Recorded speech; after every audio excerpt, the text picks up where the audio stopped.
नमामि भगवत्पादं शङ्करं लोकशङ्करम्। ॐ शन्नो मित्रः शं वरुणः शन्नो भवत्पर्यमा शन्न इन्द्रो बृहस्पतिः शन्नो विष्णुरुक्रमः। नमो ब्रह्मणे नमस्ते वायो त्वमेव प्रत्यक्षं ब्रह्मासि त्वमेव प्रत्यक्षं ब्रह्म वदिष्यामि ऋतं वदिष्यामि सत्यं वदिष्यामि तन्मामवतु तद्वक्तारमवतु अवतु माम् अवतु वक्तारम्। ॐ शान्तिः शान्तिः शान्तिः। ॐ सहना भवतु सहनौ भुनक्तु सह वीर्यङ्करवावहै तेजस्विनावधीतमस्तु मा विद्विषावहै। ॐ शान्तिः शान्तिः शान्तिः। ॐ निश्चन्द्रसां वृषभो विश्वरूपः छन्दोभ्योऽध्यवृताः सम्बभूव समेन्द्रो मेधयाः स्पृणोतु अमृतस्य देवधारणो भूयासं शरीरं मे विचर्षणं जिह्वा मे मधुमत्तमा कर्णाभ्यां भूरिविश्रुवं ब्रह्मणः कोशोऽसि मेधया पीडितः श्रुतं मे गोपाय। ॐ शान्तिः शान्तिः शान्तिः। ॐ अहं वृक्षस्य रेरिव कीर्तिः पृष्ठं गिरेरिव ऊर्ध्वपवित्रो वाजिनीवस्वमृतमस्मि द्रविणगुं सवर्चसं सुमेधा अमृतोक्षितः इति त्रिशङ्कोर्वेदानुवचनम्। ॐ शान्तिः शान्तिः शान्तिः।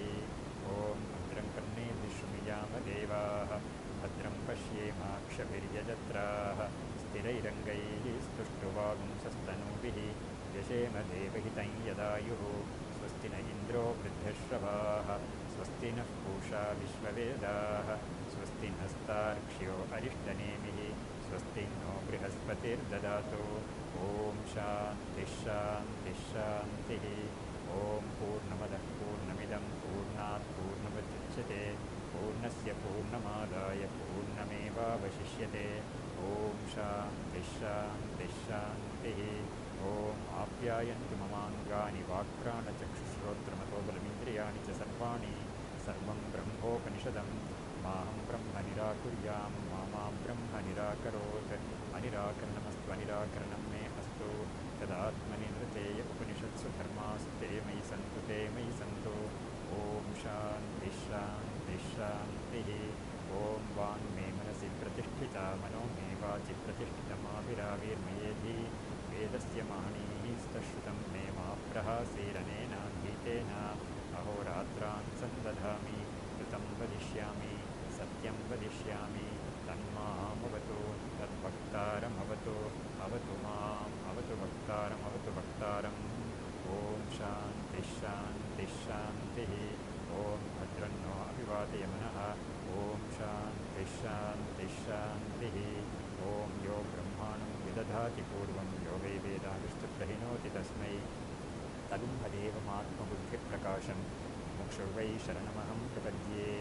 ॐ शान्तिः शान्तिः शान्तिः। ॐ नमो ब्रह्मादिभ्यो ब्रह्मविद्यासम्प्रदायकर्तृभ्यो वंशऋषिभ्यो नमो महद्भ्यो नमो गुरुभ्यः सर्वोपप्लवरहितः प्रज्ञानघनप्रत्यगर्थो ब्रह्मैवाहमस्मि। ॐ शङ्कारूपेण मच्चित्तं पङ्कीकृतमभूद्यया किङ्करीयस्य सा माया शङ्कराचार्यमाश्रये शङ्करं शङ्कराचार्यं केशवं बादरायणं सूत्रभाष्यकृतौ वन्दे भगवन्तौ पुनः पुनः। युष्मदस्मत्प्रत्ययगोचरयोः विषयविषयिणोः तमःप्रकाशवद्विरुद्धस्वभावयोः इतरेतरभाव अनुपपत्तौ सिद्धायां तद्धर्माणामपि सुतराम् इतरेतरभाव अनुपपत्तिः इत्यतः अस्मत्प्रत्ययगोचरे विषयिणि चिदात्मके युष्मत्प्रत्ययगोचरस्य विषयस्य तद्धर्माणाञ्च अभ्यासः तद्विपर्ययेन विषयिणः तद्धर्माणाञ्च विषये अभ्यासो मिथ्येति भवितुं युक्तम्। तथापि अन्योन्यस्मिन् अन्योन्यात्मकताम् अन्योन्यधर्मांश्च अध्यस्य इतरेतर अविवेकेन अत्यन्तविविक्तयोः धर्मधर्मिणोः मिथ्याज्ञाननिमित्तः सत्यान्ते मिथुनीकृत्य ಇದಮಹಂ ಅಹಮಿದಂ ಮಮೇದಂ ಇತಿ ನೈಸರ್ಗಿಕೋಯಂ ಲೋಕವ್ಯವಹಾರಃ. ಹೀಗೆ ಅಧ್ಯಾಸದ ಬಗ್ಗೆ ಹೇಳಿಬಿಟ್ಟು ಅಧ್ಯಾಸ ಅನ್ನೋದು ವಾಸ್ತವವಾಗಿ ಸತ್ಯ ಮತ್ತು ಅನೃತ ಅಂತ ಆ ಎರಡೂ ಕೂಡ ತಮಪ್ರಕಾಶದ ಥರ ವಿರುದ್ಧ ಸ್ವಭಾವವುಳ್ಳವು. ಅವುಗಳಿಗೆ ಒಂದು ಪರಸ್ಪರ ಅಧ್ಯಾಸ ಅನ್ನೋದು ಸಾಧ್ಯವೇ ಇಲ್ಲ ವಾಸ್ತವವಾಗಿ. ಆದರೆ ಕದಾಚಿತ್ ನಮಗೆ ಈ ಥರ ಒಂದು ಭಾವನೆ ಬಂದುಬಿಟ್ಟಿದ್ರೆ, ಏನೋ ಒಂದು ಅಧ್ಯಾಸ ಆಗಿದೆ ಅಂತ ಒಂದು ಭಾವನೆ ಬಂದುಬಿಟ್ರೆ ಖಂಡಿತ ಅಂಥ ಒಂದು ಕಲಬೆರಕೆ ಸತ್ಯವಲ್ಲ, ಅದು ಮಿಥ್ಯೇನೇ ಅದು ಅಂತ ಅದನ್ನು ಪ್ರತಿಪಾದನೆ ಮಾಡಿದರು. ಇವಾಗ ಅಧ್ಯಾಸ ಅಂದರೆ ಏನು, ಕೋಯಂ ಅಧ್ಯಾಸೋ ನಾಮೇತಿ ಅಂತ ಅದಕ್ಕೆ ಹೇಳಿಬಿಟ್ಟು ಆ ಥರ ಒಂದು ಪ್ರಶ್ನೆ ಮಾಡಿ ಅದಕ್ಕೆ ಸ್ಮೃತಿ ರೂಪ ಪರತ್ರ ಪೂರ್ವದೃಷ್ಟಾವಭಾಸ ಅಂತ ಒಂದು ಸೂತ್ರಪ್ರಾಯವಾಗಿ ಒಂದು ಉತ್ತರ ಕೊಟ್ಟಿರೋದಕ್ಕೆ. ಸ್ಮೃತಿ ರೂಪ ಅಂತ ಹೇಳಿದ್ರೆ ಒಂದು ಜ್ಞಾಪಕ, ಸ್ಮೃತಿ ಅಂದರೆ ಒಂದು ಜ್ಞಾಪಕ ಬರೋದು ನಿಮಗೆ, ಅದರ ಥರ ಇರೋದಿದು. ಅಂದರೆ ಒಂದು ಜಾಗದಲ್ಲಿ ಅದು ಅಲ್ಲದೇ ಇರೋ ಒಂದು ಕಡೆ ಇನ್ನೊಂದು ವಸ್ತುವನ್ನು ನಾವು ನೋಡೋದು ಅಂತ. ಹಾಗಾಗಿ ಅಂಥ ಒಂದು ಸ್ಥಿತಿಯನ್ನು ಅದು ಕ್ರಮ ಅಂತ ಹೇಳೋದು, ಅಧ್ಯಾಸ ಅಂತ ಹೇಳೋದು. ಅದನ್ನು ಹೇಳಿ ಕೆಲವು ದರ್ಶನಕಾರರು, ಬೇರೆ ಬೇರೆ ದರ್ಶನಕಾರರು ಹೇಗೆ ಅಧ್ಯಾಸವನ್ನು ಕಂಡಿದ್ದಾರೆ, ಅವರು ಹೇಗೆ ಅದನ್ನು ಗುರುತು ಮಾಡಿದ್ದಾರೆ ಅಂತ ಹೇಳಿಬಿಟ್ಟು ಅದನ್ನು ಸ್ವಲ್ಪ ಮಾಹಿತಿ ಕೊಟ್ಟಿರೋದಕ್ಕೆ. ಇವಾಗ ಮುಂದಕ್ಕೆ ಈ ಅಧ್ಯಾಸ ಅನ್ನೋದು ಹೊರಗಡೆ ಇರೋ ಎರಡು ಪದಾರ್ಥಗಳಿಗೆ ಅಧ್ಯಾಸ ಅನ್ನೋದು ಸಾಧ್ಯ, ನಾವು ನೋಡಿದ್ದೀವಿ ಎಲ್ಲ ಕಡೆಯೂ ಕೂಡ. ಆದರೆ ಇಲ್ಲಿ ಪ್ರಕೃತದಲ್ಲಿ ವೇದಾಂತದಲ್ಲಿ ಹೇಳ್ತಾ ಇರೋ ಈ ಅಧ್ಯಾಸ ಅನ್ನೋದು ಆತ್ಮಸ್ವರೂಪದ ಬಗ್ಗೆ, ತನ್ನ ಸ್ವರೂಪದ ವಿಷಯದಲ್ಲೇ ಹೇಳ್ತಾ ಇದ್ದೀರಾ ನೀವು, ಅದು ಹೇಗೆ ಸಾಧ್ಯ ಅಂತ ಪ್ರಶ್ನೆ ಮಾಡಿದ್ರು. ಹೊರಗಡೆ ಇರೋ ಎರಡು ವಸ್ತುಗಳಲ್ಲಿ ಒಂದು ಕಪ್ಪೆ ಚಿಪ್ಪು, ಒಂದು ಬೆಳ್ಳಿ ಅನ್ನೋದು ಎರಡು ನಮಗಿಂತ ಹೊರಗಡೆ ಇರೋ ವಸ್ತುಗಳು. ಆ ವಸ್ತುಗಳಲ್ಲಿ ನಾವು ಒಂದು ಅಧ್ಯಾಸ ಆಗೋದನ್ನು ನಾವು ಅರ್ಥ ಮಾಡ್ಕೋಬೋದು. ಆದರೆ ಇಲ್ಲಿ ಹೇಳ್ತಾ ಇರೋ ಅಧ್ಯಾಸ ಹೇಗೆ ಅಂದರೆ ಆತ್ಮಸ್ವರೂಪ, ತನ್ನ ಸ್ವರೂಪಕ್ಕೆ ಬಂದಿರೋ ಒಂದು ಅಧ್ಯಾಸ, ಇದು ಹೇಗೆ ಸಾಧ್ಯ ಅಂತ ಕೇಳಿಬಿಟ್ಟು ಅದಕ್ಕೆ ಸಾಧ್ಯತೆ ಇದೆ ಅಂತ ಹೇಳಿಬಿಟ್ಟು ಅದಕ್ಕೆ ಉತ್ತರ ಕೊಟ್ಟರು. ಅದಕ್ಕೆ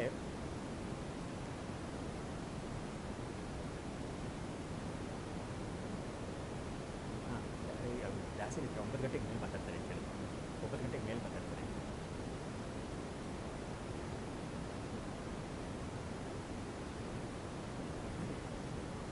ಹೀಗೆ ಅಧ್ಯಾಸ ಅನ್ನೋದು ಹೊರಗಡೆ ಇರೋ ಒಂದು ವಸ್ತುಗಳಲ್ಲೇ ಆಗಬೇಕು ಅಂತ ಒಂದು ನಿಯಮ ಇಲ್ಲ. ಪ್ರತ್ಯಕ್ಷಕ್ಕೆ ಸಿಗದೇ ಇರೋ ಅಂಥ ವಸ್ತುವಲ್ಲಿ ಕೂಡ ಆಗಕ್ಕೆ ಸಾಧ್ಯತೆ ಇದೆ, ಸಂಭಾವನೆ ಇದೆ ಅಂತ ಹೇಳ್ಬಿಟ್ಟು ಆ ಸಂಭಾವನೆ ಎಲ್ಲಿ ತೋರಿಸಿದ್ರು. ಆಕಾಶ ಅನ್ನೋದು ನಾನು ಹಿಂದೆ ಹೇಳಿದೆ, ಅದು ಪ್ರತ್ಯಕ್ಷಕ್ಕೆ ಸಿಗೋ ವಿಷಯ ಅಲ್ಲ. ಅದು ಆಕಾಶ ಅಂದರೆ ನಾವು ಮೇಲ್ಗಡೆಯಿಂದ ಸಿಗೋ ಒಂದು ಆಕಾಶ ಮಾತ್ರ ನಾವು ನೋಡಬಾರ್ದು. ಸ್ಪೇಸ್ ಅಂತ ಯಾವುದನ್ನು ಹೇಳ್ತೀವೋ ಅದು ಪ್ರತ್ಯಕ್ಷಕ್ಕೆ ಸಿಗೋ ವಸ್ತು ಅಲ್ಲ. ಅದು ಕಣ್ಣಿಗೆ ಸಿಗುತ್ತಾ ಅಂತ ಕೇಳಿದ್ರೆ ರೂಪ ಏನಿಲ್ಲ ಸ್ಪೇಸ್ ಅನ್ನೋದಕ್ಕೆ. ಸರಿ ಮುಟ್ಟೋದಕ್ಕೆ ಸಿಗುತ್ತಾ ಸ್ಪರ್ಶ ಅಂತ ಕೇಳಿದ್ರೆ ಮುಟ್ಟಿ ತಿಳ್ಕೊಳ್ಳೋಕ್ಕಾಗೋದಿಲ್ಲ ಅದನ್ನು. ಸರಿ ಮೂಸು ನೋಡಿ ತಿಳ್ಕೊಂಡು ಮಾತ್ರ ಅದಕ್ಕೆ ಗಂಧ ಏನು ಇರೋದೇ ಇಲ್ಲ ಅದಕ್ಕೆ. ಹಾಗಾಗಿ ರುಚಿ ಅಂತೂ ಯಾರಿಗೂ ಇರೋದೇ ಇಲ್ಲ. ಹಾಗಾಗಿ ಅಂಥದ್ದನ್ನು ನಾವು ಹೇಗೆ ತಿಳ್ಕೊಳ್ತೀವಿ ಅಂತ ಹೇಳಿದ್ರೆ ಅದು ಸಾಕ್ಷಿ ಪ್ರತ್ಯಕ್ಷ ಅಂತ ನಮಗೆ ತೀರ್ಮಾನ ಮಾಡಿದ್ದಾರೆ ಅದನ್ನು. ಹೀಗೆ ಅದು ಪ್ರತ್ಯಕ್ಷಕ್ಕೆ ಸಿಗಲ್ಲ ಅಂತದ್ದು. ಅಂಥ ಒಂದು ಪ್ರತ್ಯಕ್ಷಕ್ಕೆ ಸಿಗದೇ ಇರೋ ಒಂದು ಸ್ಪೇಸ್ ಅನ್ನೋದು, ಆಕಾಶ ಅನ್ನೋದ್ರಲ್ಲಿ ಕೂಡ ಅವಿವೇಕದಿಂದ ಕೆಲವರು ಅಲ್ಲಿ ಒಂದು ಕೊಳೆ ಇದೆ ಅಂಥದ್ದೆಲ್ಲ ಅಧ್ಯಾಸ ಮಾಡ್ತಾರೆ ಅನ್ನೋದನ್ನು ಅವರು ತೋರಿಸಿದ್ರು. ಹಾಗಾಗಿ ಪ್ರತ್ಯಕ್ಷಕ್ಕೆ ಸಿಗೋ ವಸ್ತುವಲ್ಲಿ ಮಾತ್ರನೇ ಅಧ್ಯಾಸ ಆಗಬೇಕು ಅಂತ ಒಂದು ನಿಯಮ ಇಲ್ಲ. ಪ್ರತ್ಯಕ್ಷಕ್ಕೆ ಸಿಗದೇ ಇರೋ ವಸ್ತುವಲ್ಲಿ ಕೂಡ ಆಕಾಶ ಅಂಥ ವಿಷಯದಲ್ಲಿ ಅಧ್ಯಾಸ ಆಗೋದನ್ನು ನಾನು ನೋಡಿದ್ದೀನಿ ಅಂತ ಹೇಳಿಬಿಟ್ಟು ಆತ್ಮಸ್ವರೂಪದಲ್ಲಿ ಕೂಡ ಅಧ್ಯಾಸ ಅನ್ನೋದು ಹೇಗೆ ಬರುತ್ತೆ ಅದನ್ನು ಹೇಳಿ ಪ್ರಾರಂಭ ಮಾಡಿದರು. ಹೀಗೆ ಏವಂ ಅವಿರುದ್ಧ ಪ್ರತ್ಯೇಗಾತ್ಮನಿ ಅಪಿ ಅನಾತ್ಮಾಧ್ಯಾಸ. ಹಾಗಾಗಿ ಪ್ರತ್ಯೇಗಾತ್ಮ ಅಂತ ಹೇಳಿದ್ರೆ ಏನು, ಶುದ್ಧ ಚೈತನ್ಯ, ನಮ್ಮ ಆತ್ಮಸ್ವರೂಪ, ಅದು ಇನ್ನರ್ ಮೋಸ್ಟ್ ಸೆಲ್ಫ್ ಅಂತ ಇಂಗ್ಲೀಷಲ್ಲಿ ಹೇಳ್ತೀವಿ. ಪಂಚಕೋಶಗಳಿಂದ ದಾಟಿ ಇರೋ ಒಂದು ಚೈತನ್ಯ ಸ್ವರೂಪ, ಅದೇ ನಮ್ಮ ವಾಸ್ತವವಾದ ಆತ್ಮ. ಪಂಚಕೋಶಗಳೆಲ್ಲ ಅನಾತ್ಮ ವಾಸ್ತವವಾಗಿ. ಆದರೆ ಅಲ್ಲಿ ಏನಾಗಿದೆ, ಅಧ್ಯಾಸದಿಂದ ನಮಗೆ ಆತ್ಮಬುದ್ಧಿ ಪಂಚಕೋಶಗಳಲ್ಲಿ ಬಂದುಬಿಟ್ಟಿದೆ. ಸ್ಥೂಲ ದೇಹವನ್ನು ನೋಡಿ ನಾನು ಅಂತ ಹೇಳ್ತೀವಿ, ಅಂತಃಕರಣ ಅಂತ ಮನಸ್ಸು ಅಂತ ಇದೆಯಲ್ಲ, ಅಲ್ಲೂ ಕೂಡ ನಾನು ಅಂತ ಬುದ್ಧಿ ಬರುತ್ತೆ ನಮಗೆ. ಆಮೇಲೆ ಇಂದ್ರಿಯಗಳಲ್ಲಿ ನಾನು ಅಂತ ಬುದ್ಧಿ ಬರುತ್ತೆ. ಹಾಗಾಗಿ ಅನಾತ್ಮನಲ್ಲಿ ಆತ್ಮ ಅಂತ ಒಂದು ಬುದ್ಧಿ ಬಂದುಬಿಟ್ಟಿದೆ. ಆದರೆ ಪ್ರತ್ಯೇಗಾತ್ಮ ಯಾವುದು ಅಂತ ಕೇಳಿದ್ರೆ ಶುದ್ಧ ಚೈತನ್ಯ, ಈ ಪಂಚಕೋಶಗಳಿಂದ ದಾಟಿ ಇರೋ ಒಳಗಡೆ ಇರೋ ಇನ್ನರ್ ಮೋಸ್ಟ್ ಅಂತ ಅದಕ್ಕೆ ಹೇಳೋದು. ಪ್ರತ್ಯೇಕ ಅಂತ ಹೇಳಿದ್ರೆ ಒಳಗಡೆ ಅಂತ ಒಂದು ಸ್ವರೂಪ ಪ್ರತ್ಯೇಗಾತ್ಮ. ಅಲ್ಲಿ ಕೂಡ ಅಧ್ಯಾಸ ಆಗುತ್ತೆ ಅನ್ನೋದನ್ನು ತೋರಿಸಿದ್ದಾರೆ. ಇವಾಗ ಆಗುತ್ತೆ, ಅದಕ್ಕೆ ಅದು ಅನುಭವದಲ್ಲೇ ಇದೆ ಎಲ್ಲರಿಗೂ ಅನ್ನೋದನ್ನು ತೋರಿಸ್ಬಿಟ್ರು. ಇವಾಗ ತಮೇತಂ ಏವಂ ಲಕ್ಷಣಂ ಅಧ್ಯಾಸಂ ಪಂಡಿತಾ ಅವಿದ್ಯೇತಿ ಮನ್ಯಂತೆ. ಆ ವಾಕ್ಯ ಸಿಗ್ತಾ ನಿಮಗೆ ನೋಡಿ, ಅಲ್ಲಿ ಸಿಕ್ಕಿದೆ, ಬಂದಿರ್ತೇವೆ ಪ್ರಾರಂಭದಲ್ಲಿ ಹತ್ತಿರದಲ್ಲೇ ಬಂದಿರ್ತೇವೆ. ತಮೇತಂ ಏವಂ, ನೀವು ಒಂದು ಕಡೆ ನೆನಪು ಔಷಧಿ ಗುರ್ತು ಮಾಡ್ಕೊಂಡಿಲ್ಲ, ಒಂದು ಇದರೆಲ್ಲ ಹೋಗಲ್ಲ, ಒಂದು ಪೇಜ್ ಆಯ್ತಿಂದ ಅಲ್ಲೇ ಬಂದುಬಿಡ್ತೇವೆ. ಅದಕ್ಕೆ ತಮೇತಂ ಏವಂ ಲಕ್ಷಣಂ ಅಧ್ಯಾಸಂ ಪಂಡಿತಾ ಅವಿದ್ಯೇತಿ ಮನ್ಯಂತೆ ತದ್ವಿವೇಕೇನ ಚ ವಸ್ತುಸ್ವರೂಪಾವಧಾರಣಂ ವಿದ್ಯಾಮಾಹುವು ಅಂತ. ವಿದ್ಯೆ ಅನ್ನೋದೇನು, ಅವಿದ್ಯೆ ಅನ್ನೋದೇನು ಎಲ್ಲದಕ್ಕೂ ಕೂಡ ನಾವು ಅಂಥ ಲೈನ್ಸ್ ಎಲ್ಲ ನಾವು ಅಂಡರ್ಲೈನ್ ಮಾಡ್ಕೋಬೇಕು. ಯಾಕೆಂದರೆ ಅದರಲ್ಲಿ ನಮಗೆ ತುಂಬ ಮುಖ್ಯವಾದ ಅವಶ್ಯಕ ಅತ್ಯಂತ ಇದು ಬೇಕಾಗಿರೋ ಇದು ಲೈನ್ಸ್ ಅದೆಲ್ಲ. ಅವಾಗವಾಗ ನಾವು ನೋಡ್ತಾ ಇರಬೇಕು. ಅದನ್ನು ಸಿಗ್ತಾ ನಿಮಗೆ ರವಿ ಏವಂ ಲಕ್ಷಣಂ ಅಧ್ಯಾಸಂ ಪಂಡಿತಾ ಅವಿದ್ಯೇತಿ ಮನ್ಯಂತೆ. ಅದು ಗುರ್ತು ಮಾಡ್ಕೊಂಬಿಡಿ, ಅದು ಲೈನ್ಸ್ ಎಲ್ಲ ಗುರ್ತು ಮಾಡ್ಕೊಂಬಿಡಿ. ಅವಿದ್ಯೆ ಅಂದರೆ ಏನು, ವಿವಿದ್ಯಾ ಅಂದರೆ ಏನು ಅನ್ನೋದಕ್ಕೆ ಭಗವತ್ಪಾದರು ಕೊಡ್ತಾ ಇರೋ ಡೆಫಿನಿಷನ್ಸ್. ಅದು ಒಂದು ಬುಕ್ಕಿல் இருக்காது. ಸಮೇತಂ ಏವಂ ಲಕ್ಷಣಂ